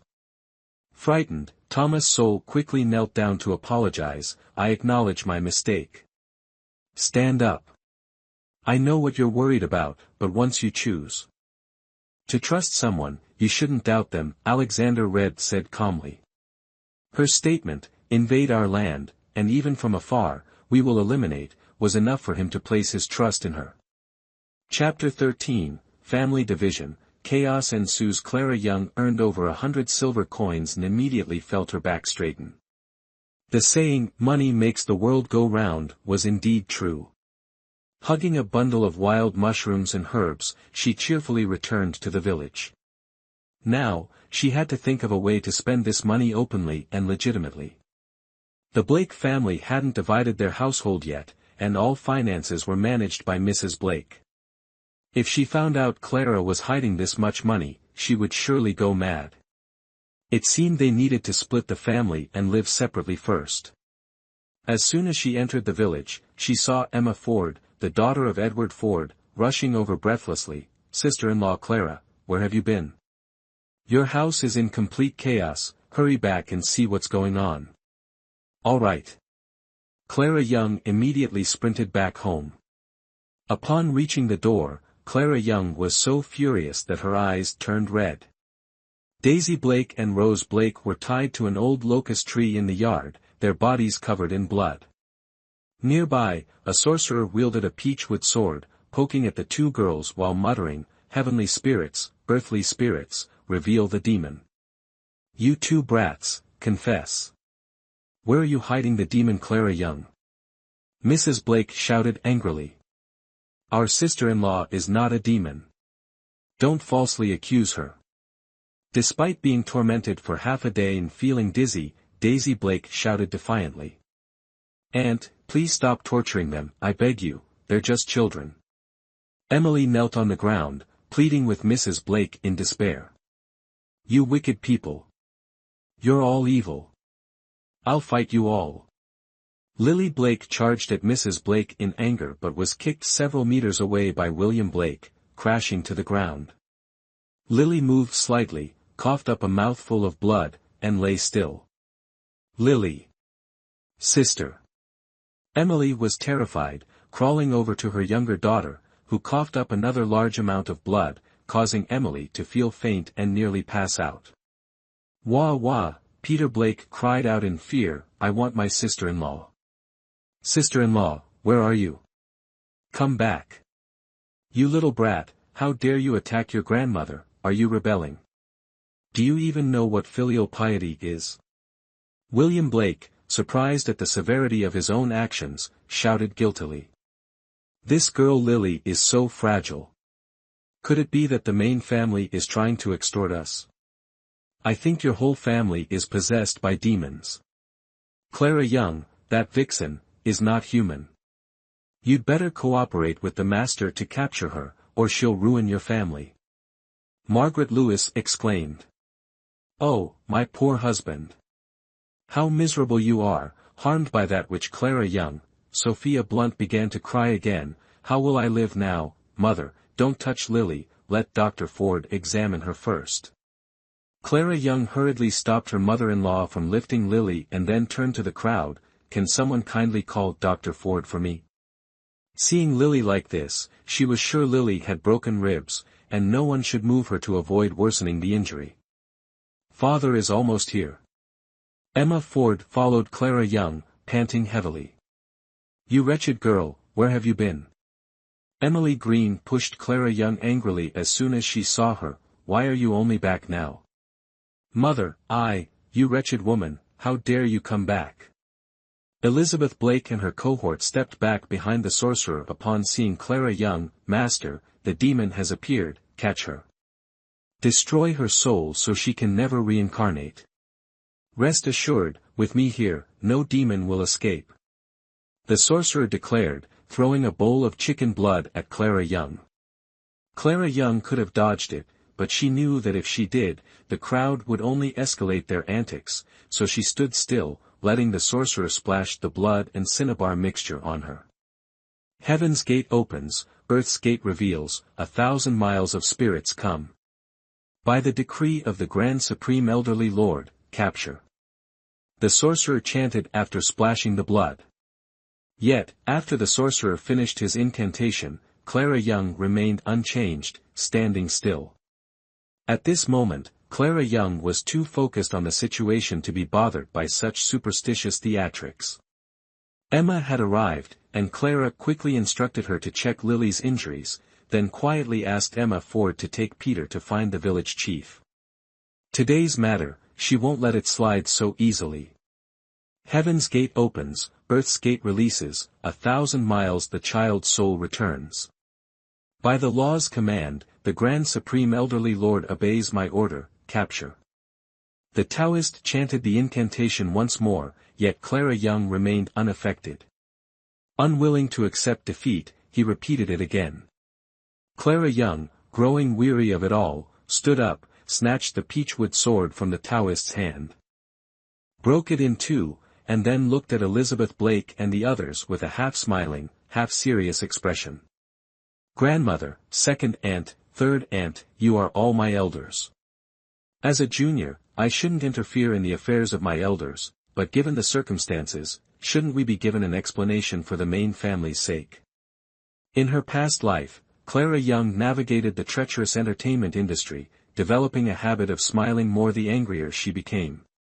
At this moment, her smile directed at Elizabeth Blake and the others was more terrifying than any angry outburst, sending chills down their spines. Ghost, ghost.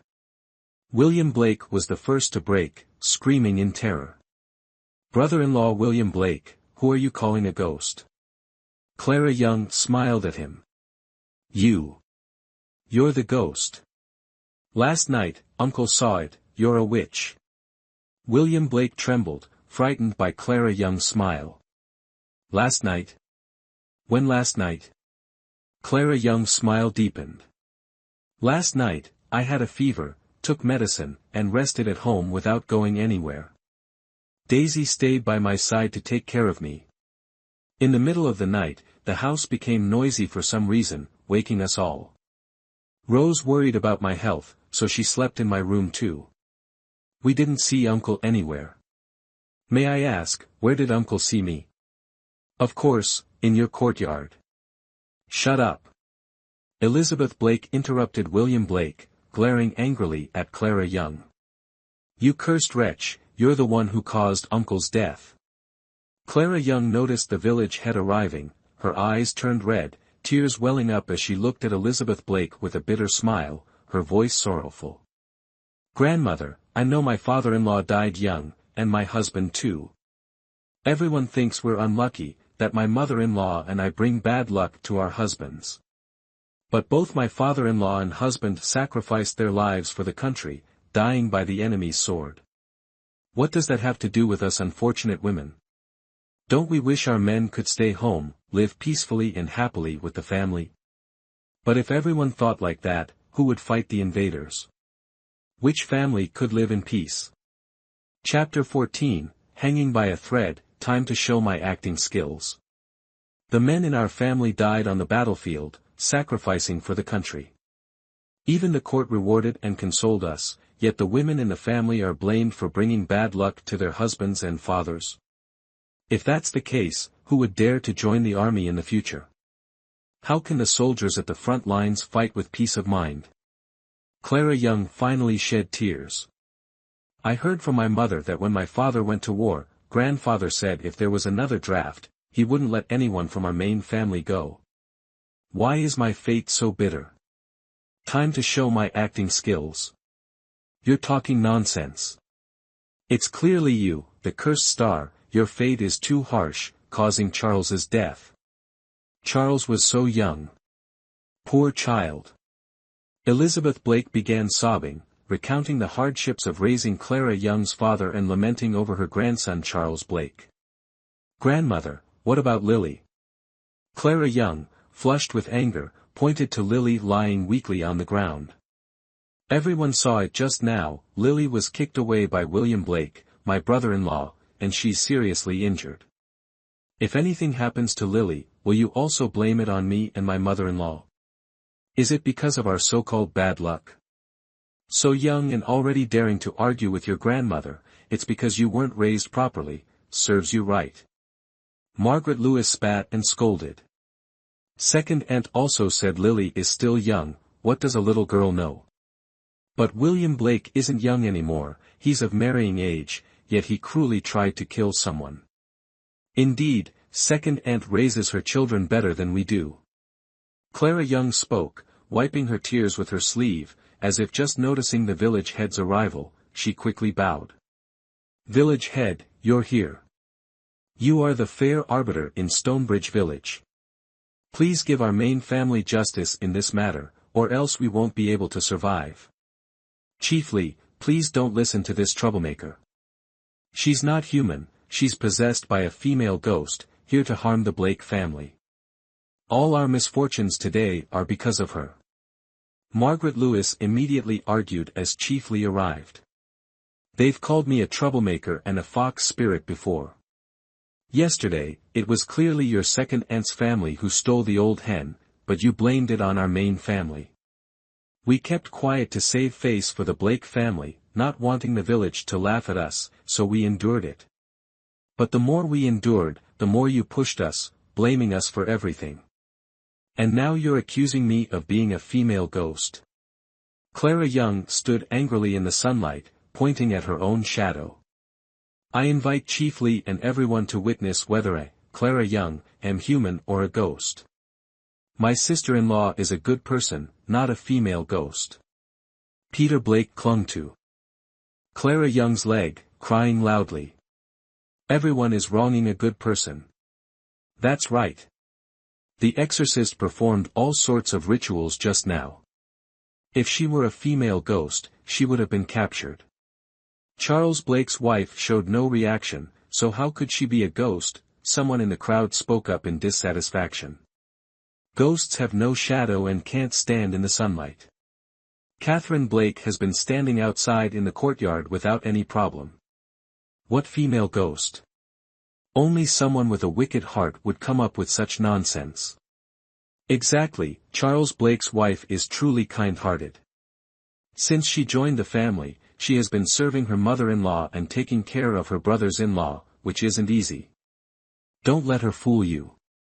Who knows what kind of sorcery she might have? Maybe that exorcist was just incompetent and couldn't subdue her."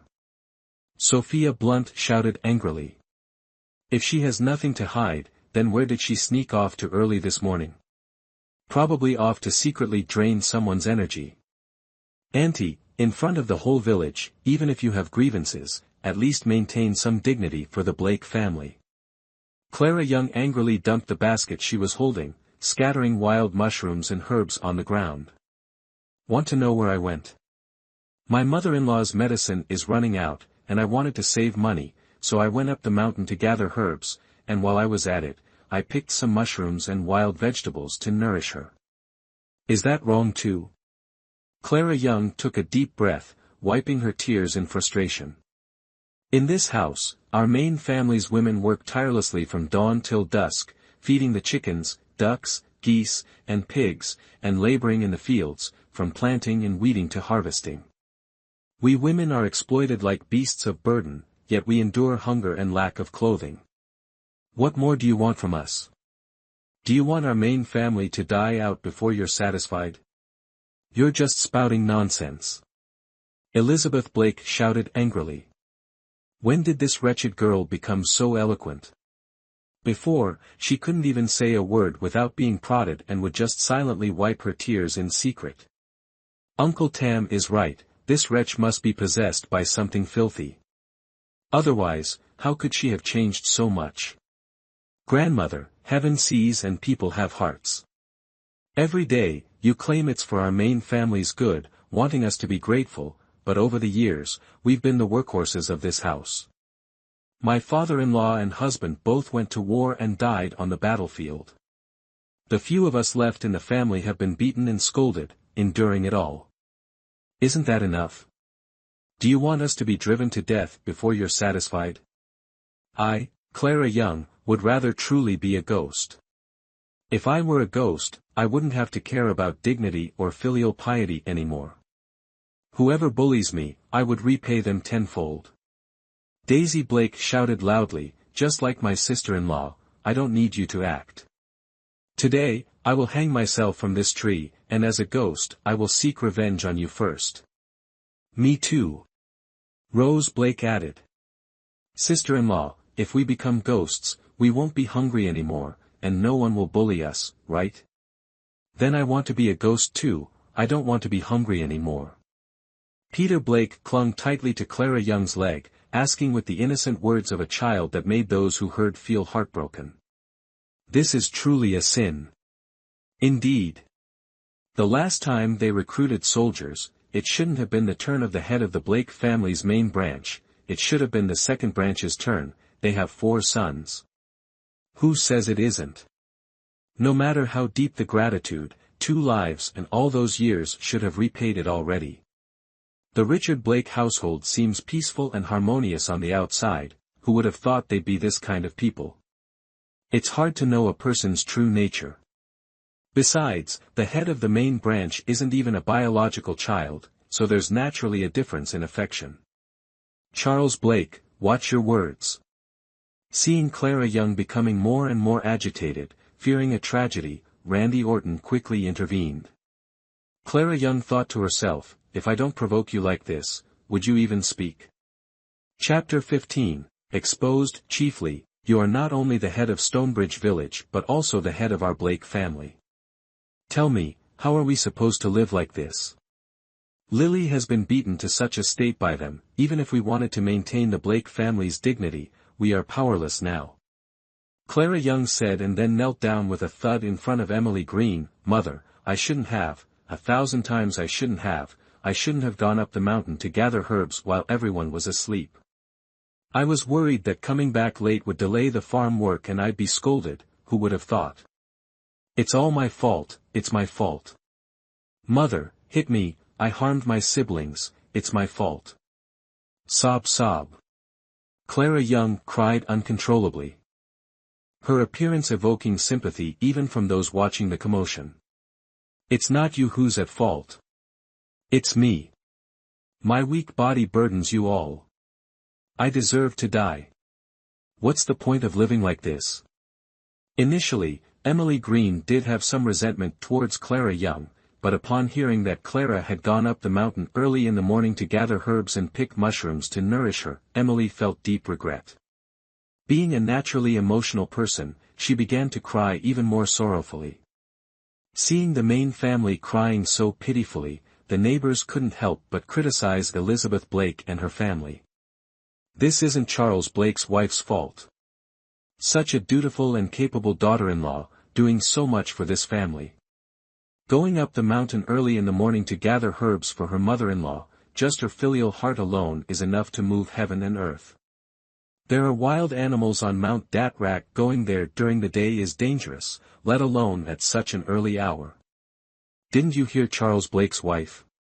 She was afraid of being late for farm work and getting scolded. I never thought the Blake family would be such people. You wretched woman, how dare you tarnish the Blake family's reputation? I'll beat you to death, you insolent wench.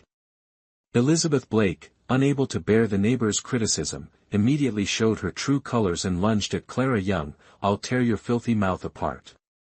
Richard Blake, I'm the village chief here, who do you want to beat to death? Randy Orton grabbed Elizabeth Blake, asking in a deep voice. Oh dear, she's shown her true face. Can't keep pretending anymore, the fox's tail is exposed. Look at this, what is this creature? The main family's so pitiful. Shut your mouths. Elizabeth Blake was still quite afraid of the village chief, and seeing his anger, she backed down, not daring to act further. However, she couldn't maintain any composure in the face of the neighbors' gossip.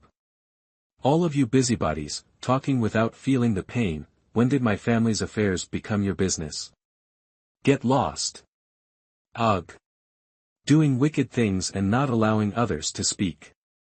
If you don't want people to talk, then hide it better, don't expose it. That old Taoist, just looking at him, you can tell he's no good. They think others don't know about their disgraceful deeds.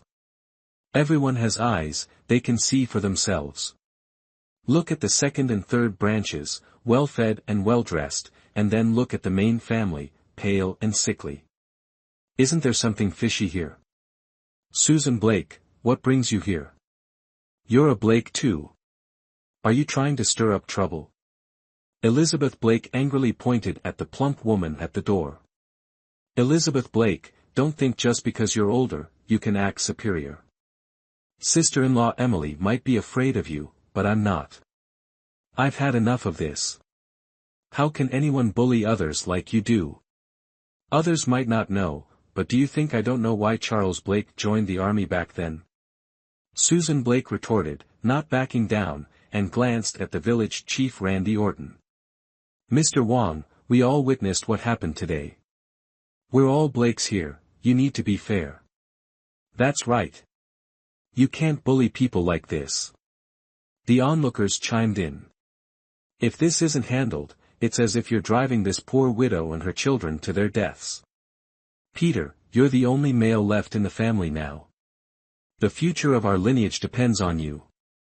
Kneel and beg the village chief to let us split from the family. Clara Young urged Peter Blake to kneel, accidentally pulling up his sleeve to reveal the whip marks on his small arm from being hit with a willow branch. What happened to the boy's arm? Susan Blake, with her sharp eyes, noticed the injuries on Peter Blake's arm and stepped forward to roll up his sleeve. Immediately, the crowd started buzzing. Why does the child have so many injuries? He's just a little boy.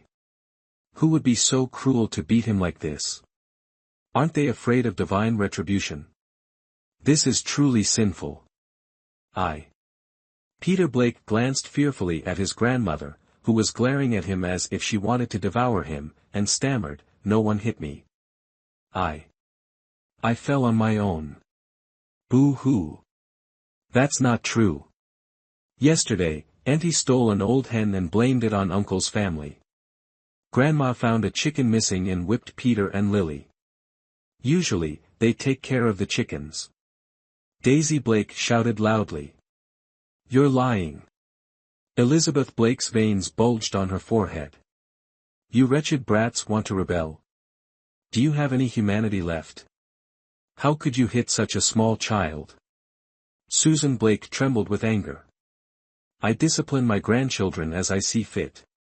What's it to you? Susan Blake, you're an old hen who can't lay eggs. What right do you have to meddle? If you have the ability, have your own children and discipline them. Elizabeth Blake spat venomously. You shameless old woman. Susan Blake was so furious she nearly fainted. She had married Stone Iron Elephant, the village blacksmith, and they had been childhood sweethearts. Even though they had been married for 10 years without children, their relationship was loving, and her in-laws were understanding and never blamed her. But this had always been a source of pain for Susan Blake, and now Mrs. Blake had struck a nerve, making her despise the old woman even more. Who's more shameless than whom? Occupying space without contributing. Mrs. Blake haughtily retorted. Uncle Juan, everyone can see the situation our family is in. Clara Young supported Susan Blake and looked at Randy Orton. Please, Uncle, help us, we want to split from the family. Clara. Emily Green was taken aback by Clara Young's proposal to split from the family, feeling flustered. Splitting from the family was a big decision. Why hadn't the girl discussed it with her first? It was foolish. Uncle Juan, please save our family. If we don't split, we have no way to survive. Daisy Blake interrupted Emily Green loudly. Chapter 16, The Plot, Mrs. Blake is struck. We want to split the family. Rose Blake, nudged by her sister, decided to speak up, crying as she did so. Emily Green heard Rose and Daisy also demanding the family split. She looked at her youngest daughter, unconscious, wanting to intervene but unable to speak, only wiping her tears. Randy Orton looked at the family, feeling conflicted and unsure of what to say. Indeed, judging a case is easy, judging family matters is hard, and splitting a family is no small matter. What's going on here? Why all the noise? At that moment, Richard Blake returned from outside, frowning at the commotion in his house. Grandpa Peter, you came back just in time to see the mess your family has caused. Randy Orton quickly shifted the chaotic situation to Richard Blake. The main family wants to split, say something. Richard Blake's face darkened upon hearing this. The family is fine as it is, why split? Do you want to be a laughingstock? He glared at Clara Young, seething with anger. He had deliberately left early to let the family teach the main family a lesson, returning only when he thought it was the right time. But the fools at home couldn't handle even a small matter, causing such a scene for the whole village to laugh at. Initially, he didn't intend to show himself, but since the main family demanded a split, he knew he couldn't avoid it any longer and had to step forward. Grandpa, how can you say the family is fine? Look at Rose, Daisy, Lily, and then at Peter and my mother. Is this what you call fine? Or have you never considered us part of the family? Clara Young sneered internally. The old man finally couldn't hold back and showed himself. Now that everyone was present, she would make everything clear in front of them. Charles Blake, what nonsense are you spouting? How could I not consider the main family as part of the family? Don't try to sow discord. Richard Blake angrily shouted at Clara Young, then started recounting old stories. Back then, your father-in-law. Grandpa, the past is the past, stop bringing it up. Some might say you helped raise our siblings after they passed, while others might think you're just boasting, using it to threaten us for years. Clara Young's eyes reddened with tears of grievance. Do you think we're all ungrateful and never good enough? My father-in-law was always filial, moved to the West Wing to accommodate you, and never disobeyed your instructions. Speaking of the house, I remember it belonged to the main family of the Blakes, left by Emily's parents. Susan Blake sneered. I remember that too. When David Lewis's parents passed, he was already 10, a capable boy who handled farming and household chores well, as good as any young man. Mentioning David Lewis, Clara Young's father-in-law, some villagers spoke up in his defense. David Lewis was known for his honest and hard-working nature, always willing to help others, earning him a good reputation. That's right. When David Lewis's parents died, the Richard Blake family moved in, claiming to help take care of their nephew, Cy. saying the elderly couldn't endure the dampness of the West Wing? Ridiculous. It was just bullying an orphan. David Lewis indeed worked hard for that family, raising his siblings with great effort. What a joke. I think, taking over his siblings' property is the real truth. Hard to say, hard to say. Hearing everyone talk, the Richard Blake family really is. You wretched woman. I'll tear your mouth apart. Elizabeth Blake, furious at the villagers' gossip, charged straight at Clara Young, unable to confront everyone else. It's all this wench's fault. If it weren't for her, how could it have come to this, embarrassing the Blake family in front of the entire village? Elizabeth Blake wanted to tear Clara Young to pieces, but before she could touch Clara's clothes, she received a hard slap. Mrs. Blake, stunned, took a moment to recover after seeing who had struck her. Why did you hit me? I hit you because of your behavior. Mr. Blake angrily slapped Mrs. Blake again. This old woman couldn't read the situation and was causing trouble at such a time, it was enough to drive him mad. Look at what you've turned this house into. Mr. Blake shouted as he hit her. Get back to your room and reflect on your actions. You. Mrs. Blake was shocked that Mr. Blake dared to strike her in front of everyone. She sat on the ground, crying and wailing, "Oh heavens, my own family is trying to drive me to death. I can't live like this." Shut up. Mr. Blake, seeing that Mrs. Blake still didn't get the message, grew even angrier, veins throbbing on his forehead. If you keep causing trouble, get out of this house. Mrs. Blake. Frightened by Mr. Blake's outburst, Mrs. Blake's cries were stifled in her throat. Seeing her fall silent, the other members of the Blake family also didn't dare to make a sound, fearing they would provoke Mr. Blake further.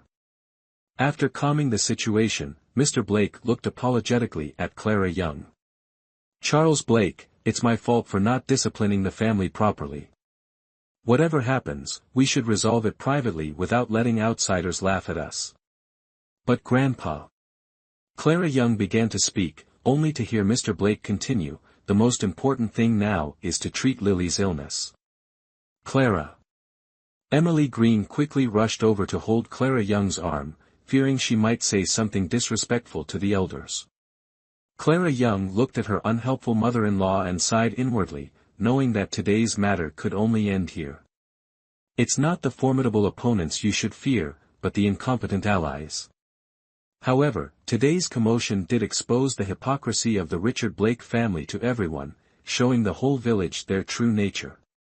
In this era, dividing a family wasn't a trivial matter and required the clan leader's consent, opening the ancestral hall, and recording it in the family register. It seemed a careful plan was needed.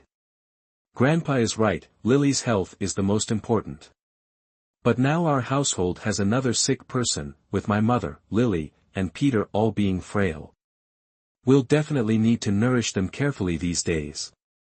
What do you think, Grandpa? Clara Young knew when to advance and when to retreat, keeping this grievance in mind.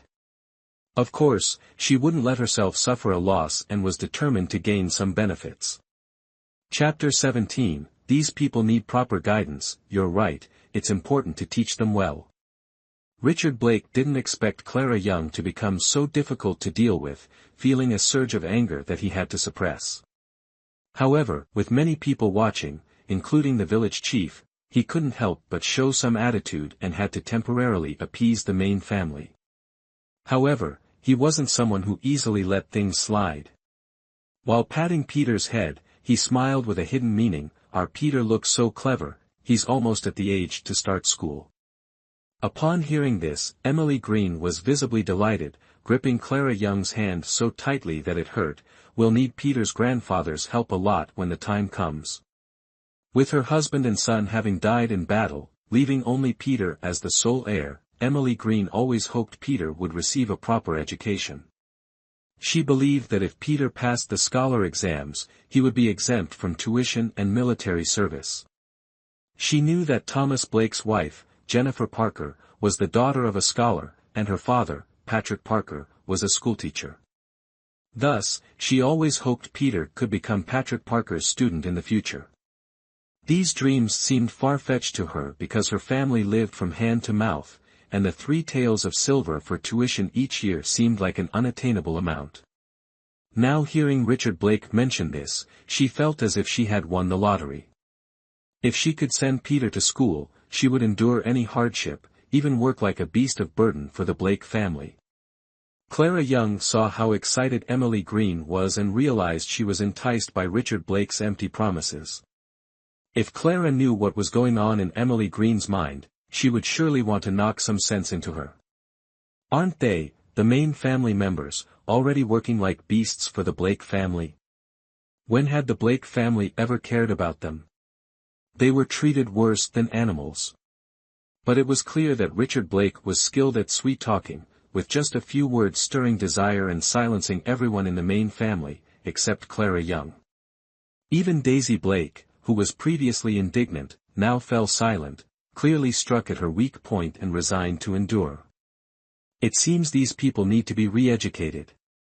Otherwise, no matter how brave she was, she couldn't carry the burden of these people holding her back. Village Chief, today's incident, it's my fault for not managing the family well, and I apologize for the embarrassment.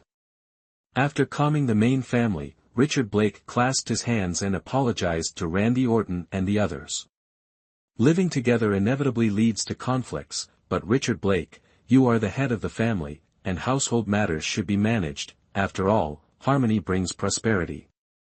The village chief was also cunning. Seeing the main family had no more complaints, he said a few perfunctory words before leaving. The other onlookers, seeing the village chief leave, also gradually dispersed. Susan Blake looked at Emily Green with a mix of disappointment and frustration. Others might not see it clearly, but she understood perfectly. That Richard Blake family, they would take everything without giving anything back, so why would they spend 3 taels of silver on Peter's education? But since the person involved said nothing, she couldn't speak up either.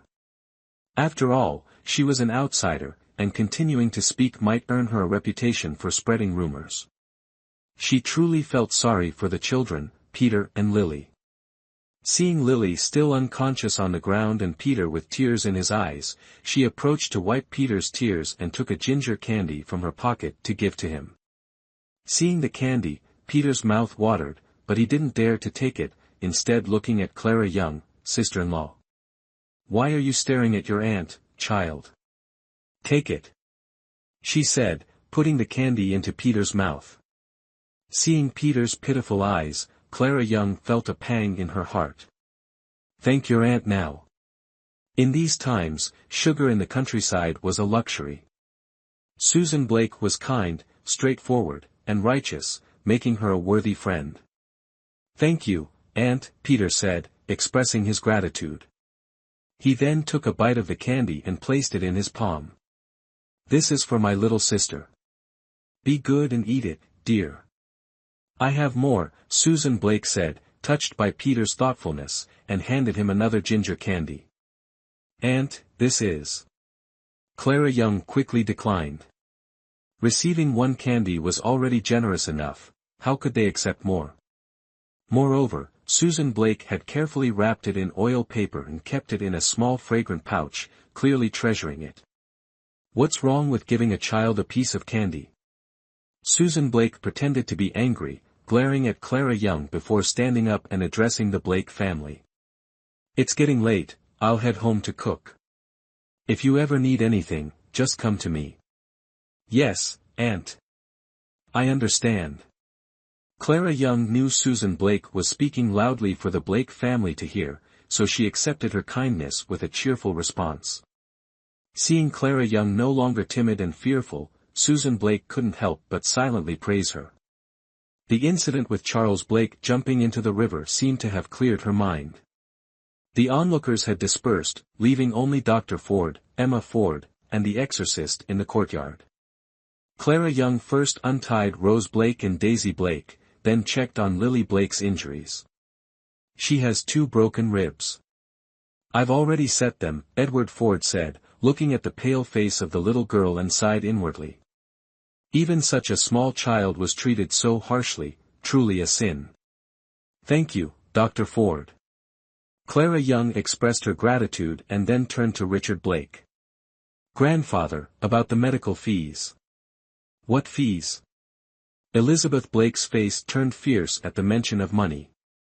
This wretched girl brought it upon herself. Why should we pay? No way. Clara Young ignored Elizabeth Blake and addressed Richard Blake. Grandfather, Mother's medicine is also finished, and we still owe Dr. Ford from the last visit. Could we settle everything this time? Dr. Ford, how much do we owe in total? We're all neighbors here, it's just 1 tael and 3 coins, Edward Ford, aware of the Blake family's situation, originally intended to either waive the fee or charge a nominal amount. But understanding Clara Young's intent, he calculated the past visits and stated the amount. What? 1 tael and 3 coins. For just some minor ailments, you're charging that much? You might as well rob us. I've never met such a greedy doctor. Elizabeth Blake immediately shouted upon hearing the large sum, her words extremely harsh. Mrs. Blake, what do you mean by that? Edward Ford, usually mild-mannered and easygoing, had his limits. He couldn't tolerate having his medical ethics questioned. Hearing Elizabeth Blake's words, he felt deeply offended, and his expression darkened. Chapter 18, Time to wake these people up. How dare you insult my father's reputation? Emma Ford immediately flared up. She had long been annoyed with the Blake family, and now she had the chance to vent her anger. Father, let's go to the village chief for justice. Even if we don't need this money, we can't let them tarnish your name like this. With that, she pulled Edward Ford to leave. Dr. Ford. Sensing the situation was getting out of hand, Richard Blake quickly reached out to stop Edward Ford. My family is ignorant, please don't take it to heart. Edward Ford's reputation was renowned not only in Stonebridge but also in the surrounding areas. Although Richard felt the medical fees were a bit high, he dared not openly offend such a respected doctor. Who knows when he might need his services? Uncle Wang, it's not that I want to say this, but your family really is. You can doubt my medical skills and hire someone else, but you cannot question my medical ethics. The consultation fee should have been more than 1 tael and 3 coins, but since Charles Blake's wife gathered some herbs from the mountain, I reduced it. I've practiced medicine for years, and if I've ever taken a single dishonest penny, may heaven and earth punish me. Edward Ford was so angry that he swore an oath. Dr. Ford, please don't mind the long-haired, short-brained woman. Richard Blake chuckled awkwardly, then coldly ordered Elizabeth Blake, go get the consultation fee now. I won't. Elizabeth Blake started to protest, but Richard Blake threatened, if you cause more trouble, I'll leave you. Seeing Richard Blake genuinely angry, Elizabeth didn't dare say more. She cursed under her breath, damn wench, before storming off to get the money. Handing over 1 tael and 3 coins to Edward Ford, Elizabeth felt as if her heart was being cut, but fear of Richard kept her silent. Edward Ford accepted the fee, cleared his throat, and advised Richard Blake, Lily is still young and seriously injured. She needs at least 6 months of rest. During this time, she must have proper nutrition, or it will cost much more to treat her later. Understood. Richard Blake's smile grew more strained. Such a waste. After giving his advice, Edward Ford helped move Lily Blake to the west wing for rest. Clara Young escorted Edward and Emma Ford out. Bah! What malicious people! Elizabeth Blake couldn't help but spit in the direction the Fords left, glaring at Clara Young with snake-like eyes. Clara Young ignored Elizabeth Blake, turning her gaze to the priest who hadn't yet left the courtyard. Reverend, may I ask if you see me as human or ghost, spirit or monster? She hadn't forgotten how the priest had been scrutinizing her earlier. Praise the heavens. The priest stroked his beard, putting on a mysterious air. I cannot yet discern. I think it's not that you can't discern, but that you're pretending. Clara Young sneered. You can only fool those with wicked hearts. Clara Young, who are you calling wicked?